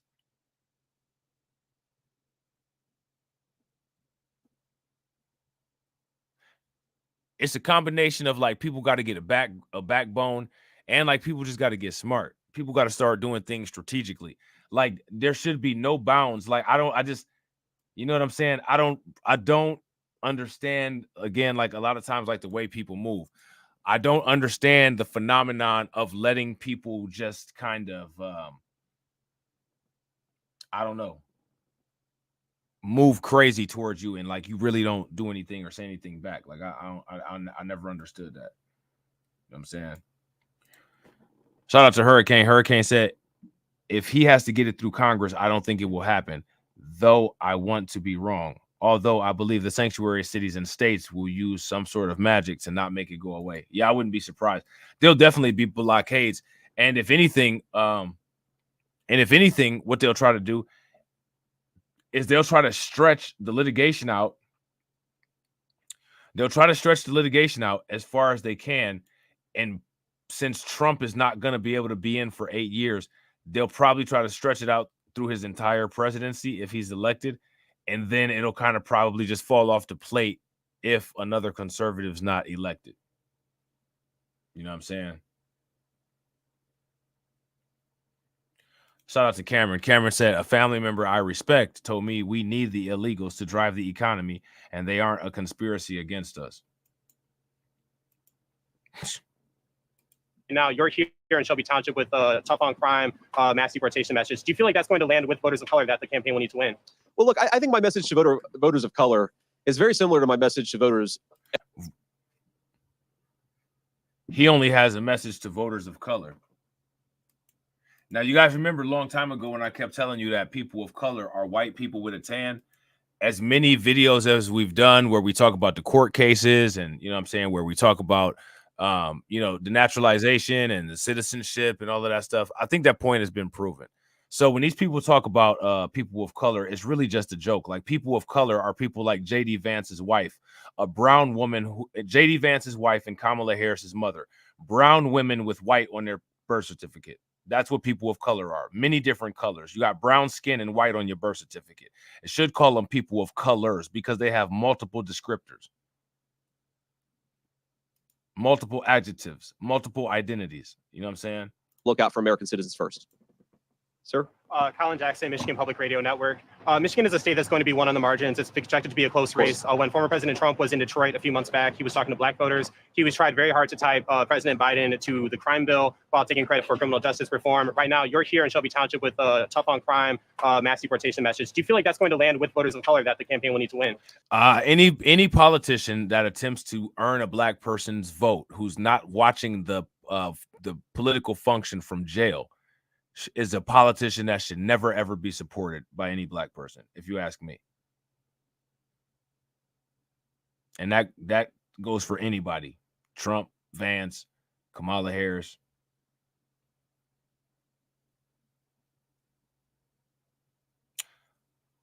It's amazing how the baseline assumption is just that black people all need some kind of criminal reform or something like that. No, what we basically need is for the police to stop killing us without consequence.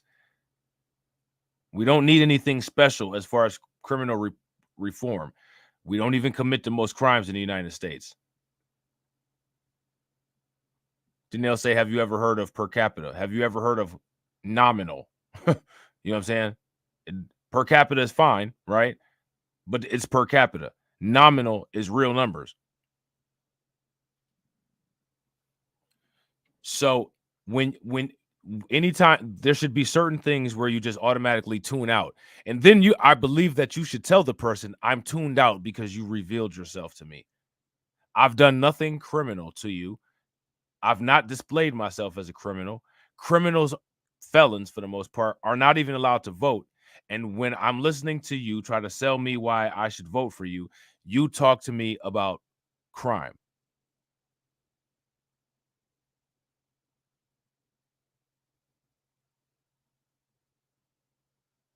I'm good.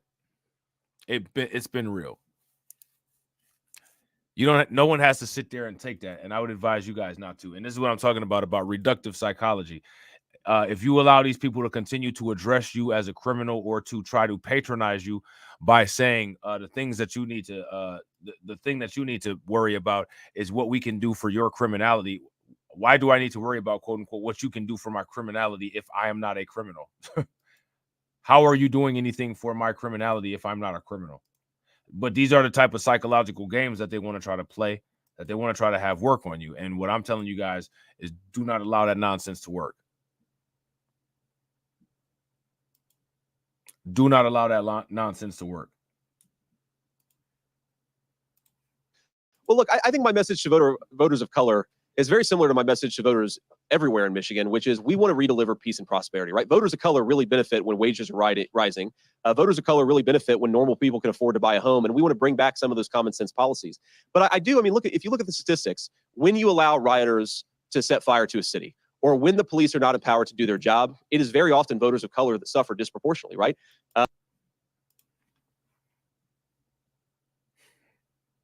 Is it? Where's the facts on that?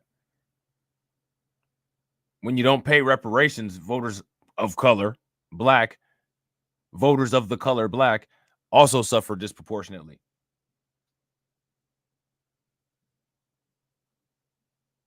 And these are talking points that they always attempt to use. Literally no one has ever come out and said their black business that allegedly got burned down during the George Floyd riots. He doesn't talk about the Boogaloo Boys or the Wolverine Watchmen burning down the police station.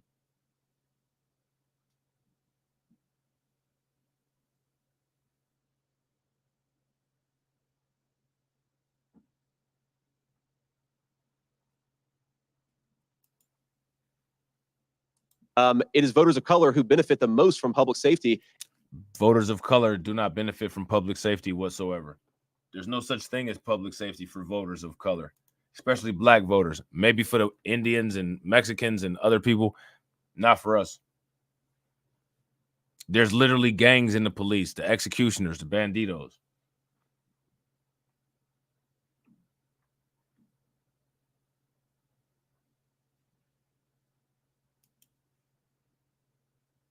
Common sense policies.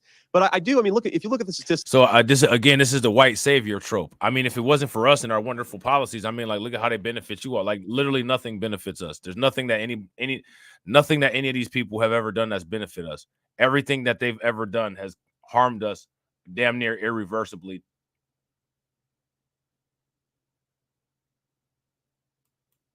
To the point where we're in a cultural rebuilding stage. I mean, I'm not trying to be funny, man, but like, I listen and see people like, they talk about the culture and stuff like that. And I think that like what people need to understand is people need to understand and come to the reality that we're in a cultural rebuilding stage. So as far as like all of these talks of culture and all of this stuff, like I get it and I understand that, but we're in a cultural development stage. And I don't think that people recognize that or understand that. A cultural reorganization, I guess. You know what I'm saying? When you allow rioters to set fire to a city, or when the police are not empowered to do their job, it is very often voters of color that suffer disproportionately, right? Now, here's the thing, right? During the time when rioters were setting fire to the city, it was voters who were colored, people of color, disproportionately suffering because it was white mobs doing that. The same way it was white mobs burning down Minnesota. It was white mobs in Tulsa, Oklahoma, Wilmington, North Carolina. And as he's talking about these policies, no policies were done to mitigate any of that stuff. All of the Torian Rain Black Massacre series. more of those instances have happened than Minnesota, but Minnesota, ironically, is the only one that's being talked about or dealt with. It is voters of color who benefit the most from public safety. And I think that we have to get some common sense back. Now, that doesn't mean, of course, that we don't want police to have good relationship. Tough on crime does not mean tough on every single person who lives in a neighborhood with high crime. But when I talk to people in neighborhoods with high crime, often, not always, of course, voters of color, they actually love the police. They've got good relationships with the police. Of course, there are bad apples here and there, but most people recognize the police are there to keep them safe. And if we don't make it possible for the police to lock up the bad guys, the murderers, the armed robbers, then it is very often Black voters, especially in the state of Michigan, who suffer the most. You know, one thing that really bothers me about the left's narrative on criminal justice reform and a lot of their attacks on police is, again, that it is very often Black voters who suffer the most when the police aren't empowered to do their job. Says who? You mean like Tyree Nichols? And how do you know this? What statistics are you using? When have you ever seen a Black voter not empowered dealing with the police? And what did you do to change the situation? You've been a senator now for how long? None of these things are actually true. This is all flaky, weak-willed, porous-spined nonsense with no factual basis behind it. This is a white guy talking about Black people that's never been around Black people. This dude is from the he's from the holler.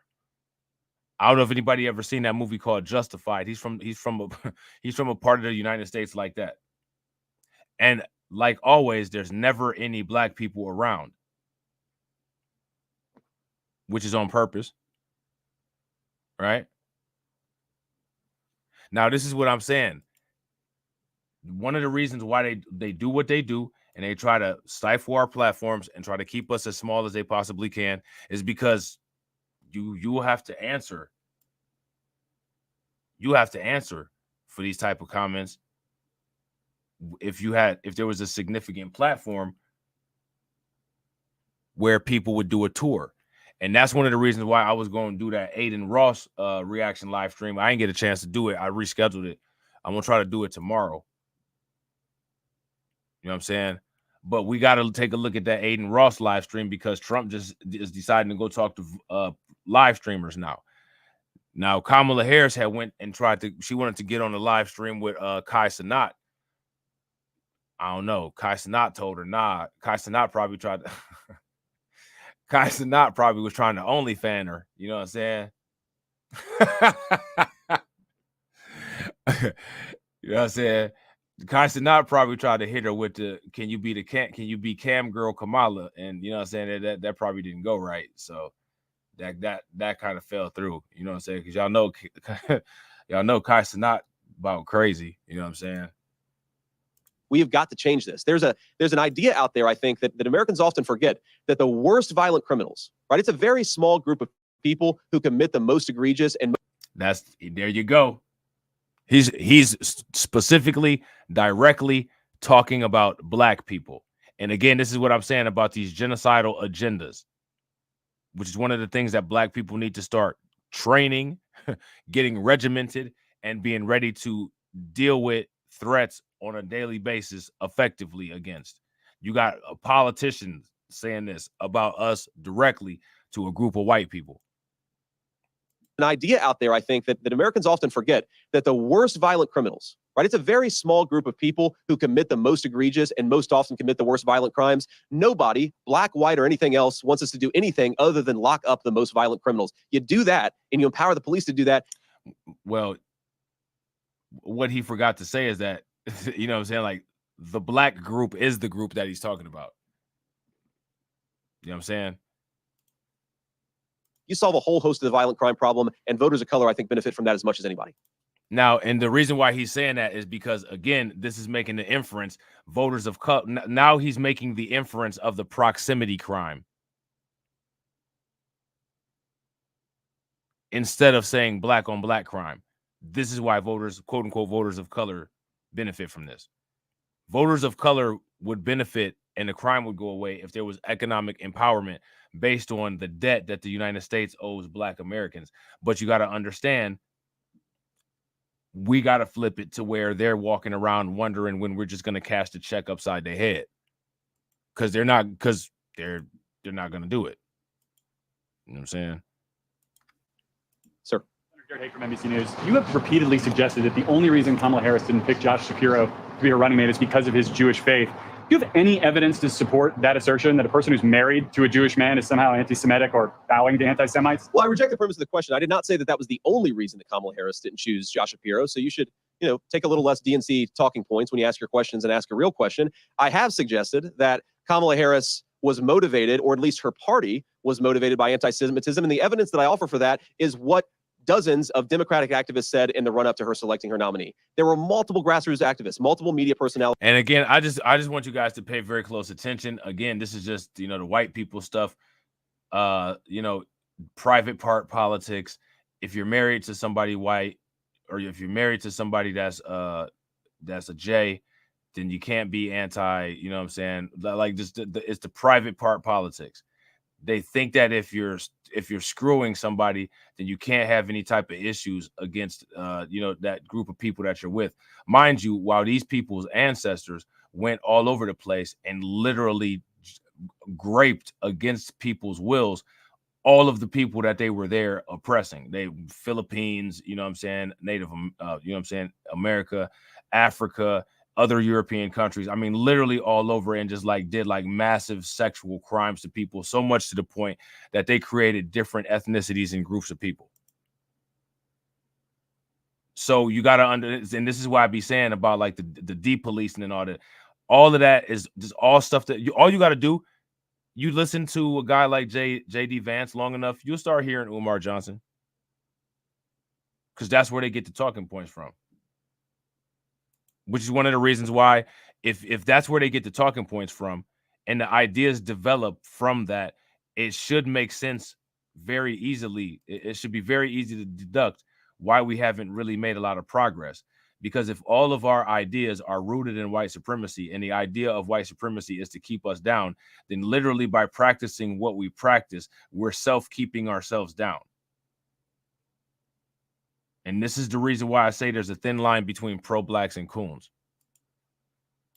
Multiple people with influence in the Democrat Party who suggested that she should not choose Josh Shapiro because of his ethnic background. And look, I don't care what your ethnic background is. I know Donald Trump doesn't care what your ethnic background is. I do not want to live in a country. Right, because you guys are passport presidents. You guys are passport bros. You're the passport preachers who say that you're going to make America great again, but have failed to create an American family. You're the passport preacher bros. You're the passport presidents. I don't understand why there hasn't started a passport president hashtag for them.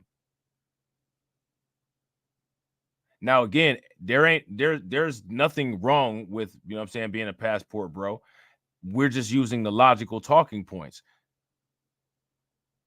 You're right wing, conservative. You want to conserve whiteness, so you married a brown woman with white on her birth certificate, and have a family with a bunch of people with red dots on their head.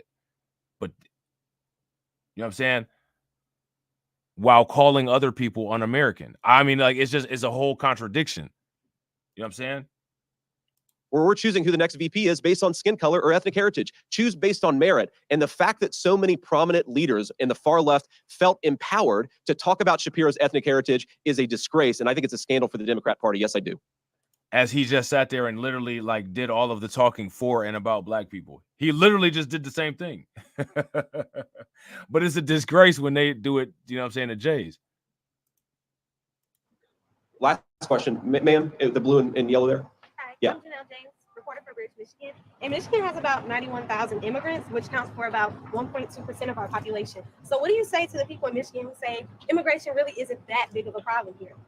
Well, I appreciate the question, Janelle. And I'd say that, interestingly, legal immigrants often suffer the most from illegal immigration. If you look at the effect on legal immigrants' wages, if you look at the jobs that they're working in, and if you look at the communities that they're living in that are most affected by the public safety problems caused by illegal immigration, my message to legal immigrants was, one, we love to have you. You're very welcome. And we're happy that you came through the proper channels. But this illegal immigration problem is very often, it falls hardest on legal immigrants more than anybody else. And so my message is our anti-illegal immigration platform is actually going to make your life better. It's going to make your wages go up. It's going to make public safety in your communities better. Look, I'm married to the daughter of legal immigrants. I do believe in my heart. Yeah, your passport prez. And there's no guarantee that we'll get like all of these jobs and stuff like that. Like, I understand the issue with the illegal immigrants, and I get it, and it is a problem. But these, I want people to understand very closely. These black jobs that they talk about, they're black jobs at a white company, which means that we don't own the jobs. So they could completely take care. They could completely take care of the illegal immigration situation, and then just decide to not hire any of us, which is one of the reasons why we got to get our own businesses and our own value chains. They'll fix up all the immigration, build the wall, not have any of these people in, or then install artificial intelligence automation, or just only hire, you know what I'm saying, like people within their immediate circle and immediate family. And you still just blocked out. The idea is for you to always be dependent on a job. JD Vance wants to be the one controlling and writing your paycheck. You never want to have somebody controlling and writing your paycheck, because they decide when to give it to you and what to write on it. You want to write your own paycheck. You want to write your own paycheck. You want to take people like JD Vance out of your life and give them as little access to your power and ability to have autonomy as possible. You know what I'm saying? That legal immigration can enrich this country, but not illegal immigration, which is what Kamala Harris has done all over this country. It's made us less safe. It's driven down wages for working Americans, and it's made our communities less prosperous. We've got to stop this craziness. President Trump and I are going to do it. And on that topic, I know that was the last question, but let me just offer one final observation again about these guys in the back. Law enforcement is fundamentally a team effort. You need the federal government to do what it needs to do. You need the state government and the local governments to be empowered to keep people safe. What is so broken about American public safety, it's not our local police officers who are doing great things. It's not our state leadership who's very often doing great things. It is the federal government allowing criminals who shouldn't be here, promoting sex trafficking and drug trafficking at our southern border. Shout out to Torian. Torian says, Black Light, what option would you suggest to get JD Vance's signature off your paycheck? Value chains. Value chains. Create a high value network of peer-to-peer business that vertically integrates, where you are contingent on making revenue based on your interaction with your peers, satisfying each other's business needs.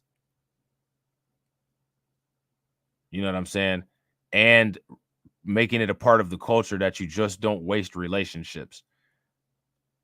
Nowadays, people waste relationships.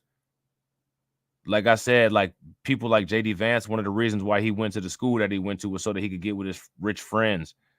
You know what I'm saying? A lot of these people that go to school, like the roommates in the dorms, they start a business together. Like, it's this dude that I used to be cool with from my high school, and he was roommates with this other dude, and they started an architecture firm. Now, here go my question. How many people even talk to anybody that they cool with from high school or from college? If you go other places, a lot of them people, they've started like law offices, a physician practice. And my thing is, am I saying that we can't do that? No, I'm not saying that we can't do that. But what I'm asking is, how many people have ever thought about monetizing their friendships, monetizing their relationships? We get into stupid relationships, and most of the time our dumb relationships that we get into are harmful for us, or they cost us money instead of making us money. Everything we do should always be about making money.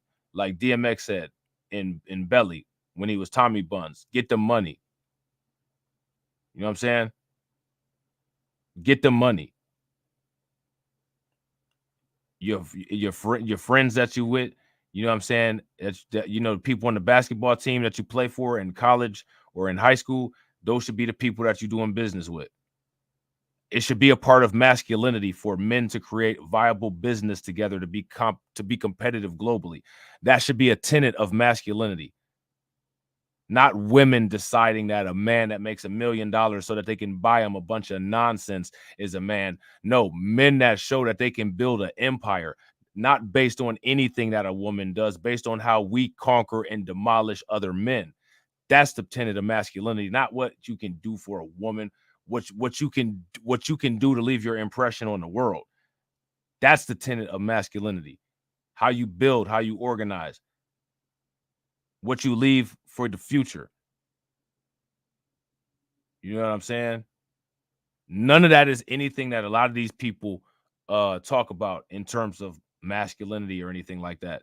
I see organization and business practices as an absolute part of masculinity.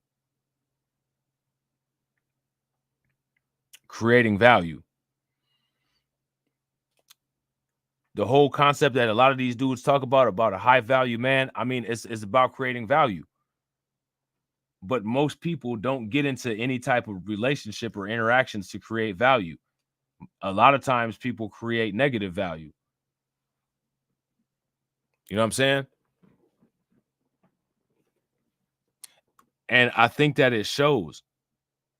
You know what I'm saying? Like the lack of business and politics work hand in hand.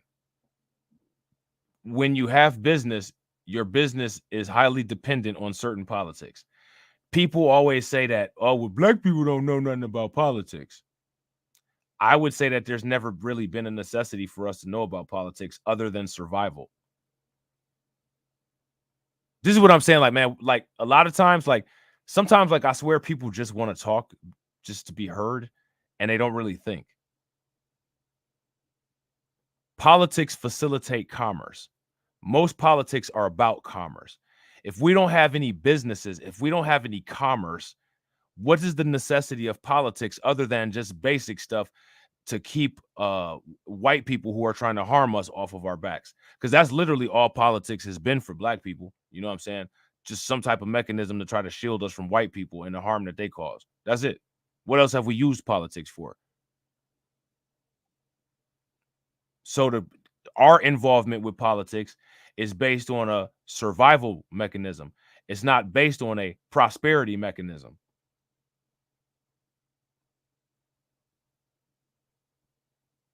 You know what I'm saying?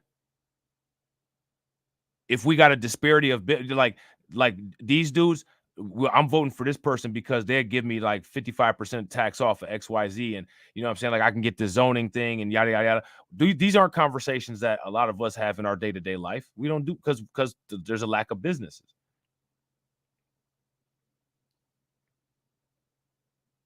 You know what I mean? So, you know, people will say, well, we don't know nothing about politics. I would say our knowledge of politics is based on our function of business engagement. So if you want to sit there and say we don't know about politics, let's relate our knowledge in politics to our function in business engagement. How many of us are engaged in business? Not very many, because politics drives business. That's one of the reasons why most of us don't even know what we're voting for. And that's the reason why generations of other people have voted the same way. And a lot of these people that come from third world countries, people wonder why they don't vote. They don't have to. They're coming from a place where they have communism. So they're used to working together and living together and moving in a block, because that's how they do in a communist or a socialist environment. They take the things that they learn from the communist and socialist environment and use those to their advantage in our capitalist society.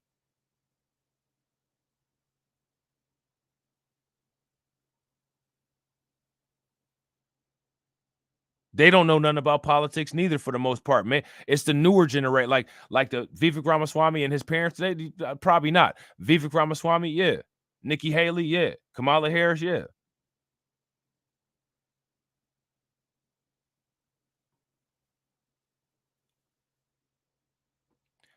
This is one of the reasons why I say that business is so important. Building value chains will, by default, at the same time, educate you about politics, because as you're building your business, you'll start to understand what type of politics you need to facilitate ease of access to commerce. You know what I'm saying? So you might not know something about business, about politics, because you've never been involved. But let's say, for instance, now you've been in business for a year and you have some type of issue with capital generation. Oh, see, now I know about the treasurer. Okay, I see conservative treasurers is like this. Liberal treasurers is like this. I think we might need a conservative treasurer. Now you start getting involved in little other areas of politics. I need a judge at the Court of Common Pleas. I don't like this judge because they historically rule this way. I'm going to get this one because they rule in a way that's favorable to my business. Most politics relates to business. Investors look at politicians. What kind of politicians is going to make good policy for my investments to grow? How many black people was looking at this like this? This is one of the reasons why I keep talking about cryptocurrency and people just keep rejecting it. You know what I'm saying? I'm looking at the politicians because of cryptocurrency policy. That is one of my main reasons for paying attention to this kind of stuff, because I'm a cryptocurrency investor. You know what I'm saying? Shout out to Tark. What's good with it, bro? There's other thing. See, like we got to come up with a decision, right? We always will need to make sure that we always will need to make sure that we maintain our survival, right? But at the same time, enough time has passed to where we need to be in the position of we're using our knowledge and our assets and revenues that we generate from our business to do the things for ourselves that we know that the government won't do. And we could do some of that if we did value chains with vertical integration. And this is what I'm saying about the outdated stuff. We're still moving like it's 1960. It's not 1960 anymore. It's not 1960 anymore. Just because it's not 1960 anymore, that don't mean, oh, racism don't exist. And I'm not saying that. What I'm saying is that the world is a very, very, very, very different place. Very different place. And while we're sitting up here worried about somebody calling us the N-word, you know what I'm saying? There could be some group of hackers that's literally out there trying to destroy the few black businesses that there are by trying to hack their computer systems or their cybersecurity. White supremacist gangs doing that. There's problems that people haven't even thought of yet. That these people are already know how to do it if the opportunity ever presented itself. There could be a completely different type of Tulsa massacre. There could be a digital Tulsa massacre where on a Black Friday, all the black businesses is hacked by white supremacist hackers. These are problems that we haven't even thought about yet.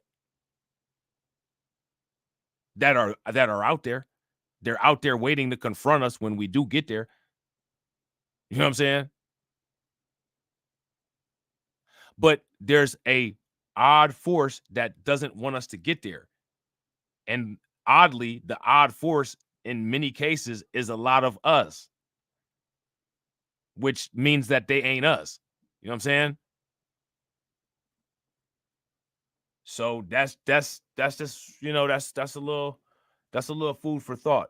Next time somebody says, well, black people don't do that, like, you know, instead of just saying that black people don't do something, why don't you think about why we don't do it instead of just running in front of the classroom to be the big loudmouth that craps on black people?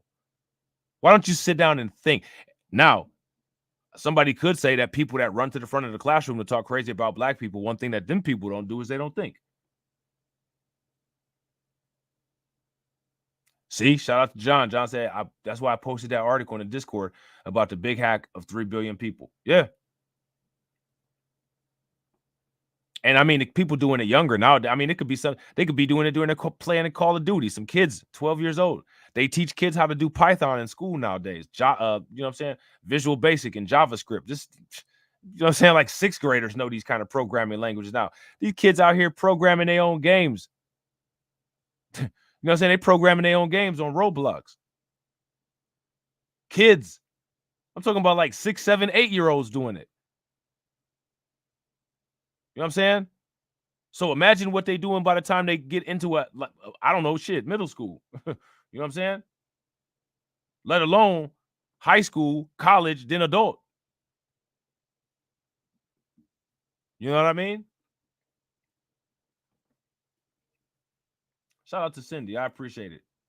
Shout out to y'all for getting those likes to 100, man. That's what's up. We got to always get them to 100. We got to start getting them to 200.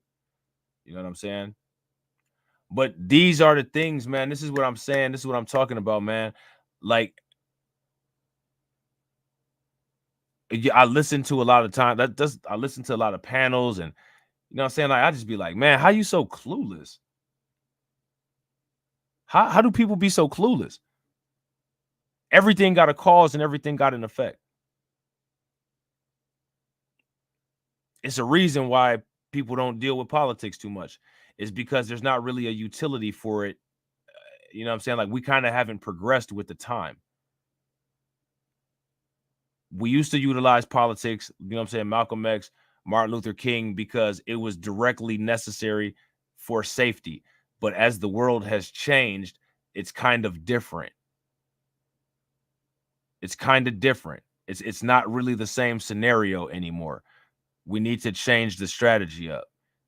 But there's been a clear failure to adapt and change course. And I don't know if that's because people don't recognize that the course has changed. I don't know if that's because they're being led in a certain direction. I don't know. But not knowing is not the end of the story. I mean, at some point, you know what I'm saying, people should be dedicated enough to figure it out and then change the course of direction. You know what I'm saying? Will people do that? It's beyond me. Hopefully people do, but it's not guaranteed. Nothing is guaranteed. The only thing that's guaranteed is that one day we'll be dead. That's the only thing that's guaranteed. And even that's not guaranteed. Believe it or not. That's not even a guarantee. That's just what we think is a guarantee. You know what I'm saying? So I think we don't need to listen to JD Vance anymore, because we listened to him blow hot air for about 15 minutes. And the only thing that happened is the temperature in the room got hotter and we didn't learn anything. Right. So basically, most of the rest of the stuff that I had was videos that talked about stolen valor and all of that. And I think what we're gonna do is we're gonna do that Trump Aiden Ross live stream tomorrow, but I'm gonna do some more streams before that. I'm gonna put some other stuff together, and I'm gonna try to do like some short streams like how TD be doing. Like, I'm gonna try to do like some half hour 30-minute ones, 15-minute ones, like how I did yesterday. Hopefully y'all like that, because there's some other stuff that I want to do, but it don't all need to go into a big live stream like this. And then, like, that'll be the last thing we do, is just like the big live stream. You know what I'm saying? So y'all killed it today, man. Shout out to y'all, man. 38. You know what I'm saying? 38 super chats is insane. You know what I'm saying, man? I can't thank y'all enough. I appreciate it. That's amazing. You know what I'm saying? Hopefully one of these days, you know what I'm saying, like, YouTube will actually move my content in the algorithm, and you know what I'm saying, it won't be like everybody just, you know what I'm saying, like this, like y'all to be able to take a break and buy yourself a candy bar instead of sending me a super chat. Now, I'm not saying I'm not thankful. I'm just saying, you know what I'm saying, like, it would be nice if YouTube would, you know what I'm saying, like, come on, YouTube, like, my subscribers is doing their job. Can you do yours? You know what I'm saying? But it is what it is, and I'll take what I can get, man. Shout out to Patrick. Shout out to John. Shout out to Black Spider. Shout out to Miss Nisi. Shout out to Edward. Shout out to Hurricane. Shout out to Jesse. Shout out to Cameron. Shout out to Black Spider again. Shout out to Win Loser Rug again. Shout out to my man John. Shout out to Kurt. Shout out to Hurricane. Shout out to John. Shout out to Black Spider. Shout out to Val. Shout out to Carla. Shout out to Brooklyn Queen. Shout out to John. Shout out to Hurricane. Shout out to Win Loser Rug. Shout out to Carla for gifting those memberships. Shout out to AB Promotions. Definitely appreciate you, bro. Shout out to John with the 5 membership gifts. Shout out to the Specialist. Shout out to Val with the 5 membership gifts. Shout out to Hurricane. This is when Brooklyn Queen and Miss Nisi and John started just wilding out. You know what I'm saying? Shout out to Brooklyn Queen. Shout out to Miss Niecy. Shout out to John. Shout out to Brooklyn Queen again, dropping the actual nukes, not the radiation emoji, an actual nuke. You know what I'm saying? Shout out to John. Shout out to Tedra. Shout out to Hurricane. Shout out to AB Promotions. Shout out to Ed joining the membership. Welcome back. Shout out to my man Hurricane. And shout out to Sean. Woo, man. Y'all killed it, man. Throw some flames, some radiation emoji, and some ducks in the chat, man. Y'all, this is what y'all did today. Tie this bitch up. Swing the remix guard. I'll tear this bitch up. Tie this bitch up. I will. Tie this bitch up. I will. Tie this bitch up. I'll tear this bitch up. Y'all told this bitch up. Y'all did. Told this bitch up. Y'all did. Oh, man, I appreciate you, man. I got the best subscribers on YouTube, man. I say it all the time, and I really mean it. And as always, ladies and gentlemen, walk up in the life. Yeah, I'm really him. Talking my shit like I'm really him. Hold up. Look, walking this bitch like, hey.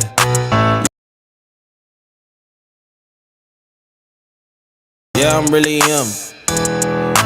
Talking my shit like, hey. I'm really him. Don't believe me? Come and see me. Got 3 wishes from my genie. Now I'm on your local TV. Y'all on tour, got demons. Say she wanna come and see me when I'm in a local city. I'm like, pause though. Please step aside so they can see me. And I walk up in this light. Yeah, I'm really him. Talking my shit like I'm really him, on God. Walk up in this light. Yeah, I'm really him. Talking my shit like I'm really him. I'm the realest from my city. That's on money, that's on Kiwi, that's on mamas. Niggas don't believe me, come and see me. I been dodging all that fake. All these niggas working broke, but I been getting paid. All that know me from the street. Flexing for a feature, that's like every other week. Talk behind my back, I kick my feet up, have a seat, cause at the end of the day. How do you think that we fund this organization, huh? We're not exactly the March of Dimes. Cash rules everything around me. Cream, get the money. Dollar bill, yo.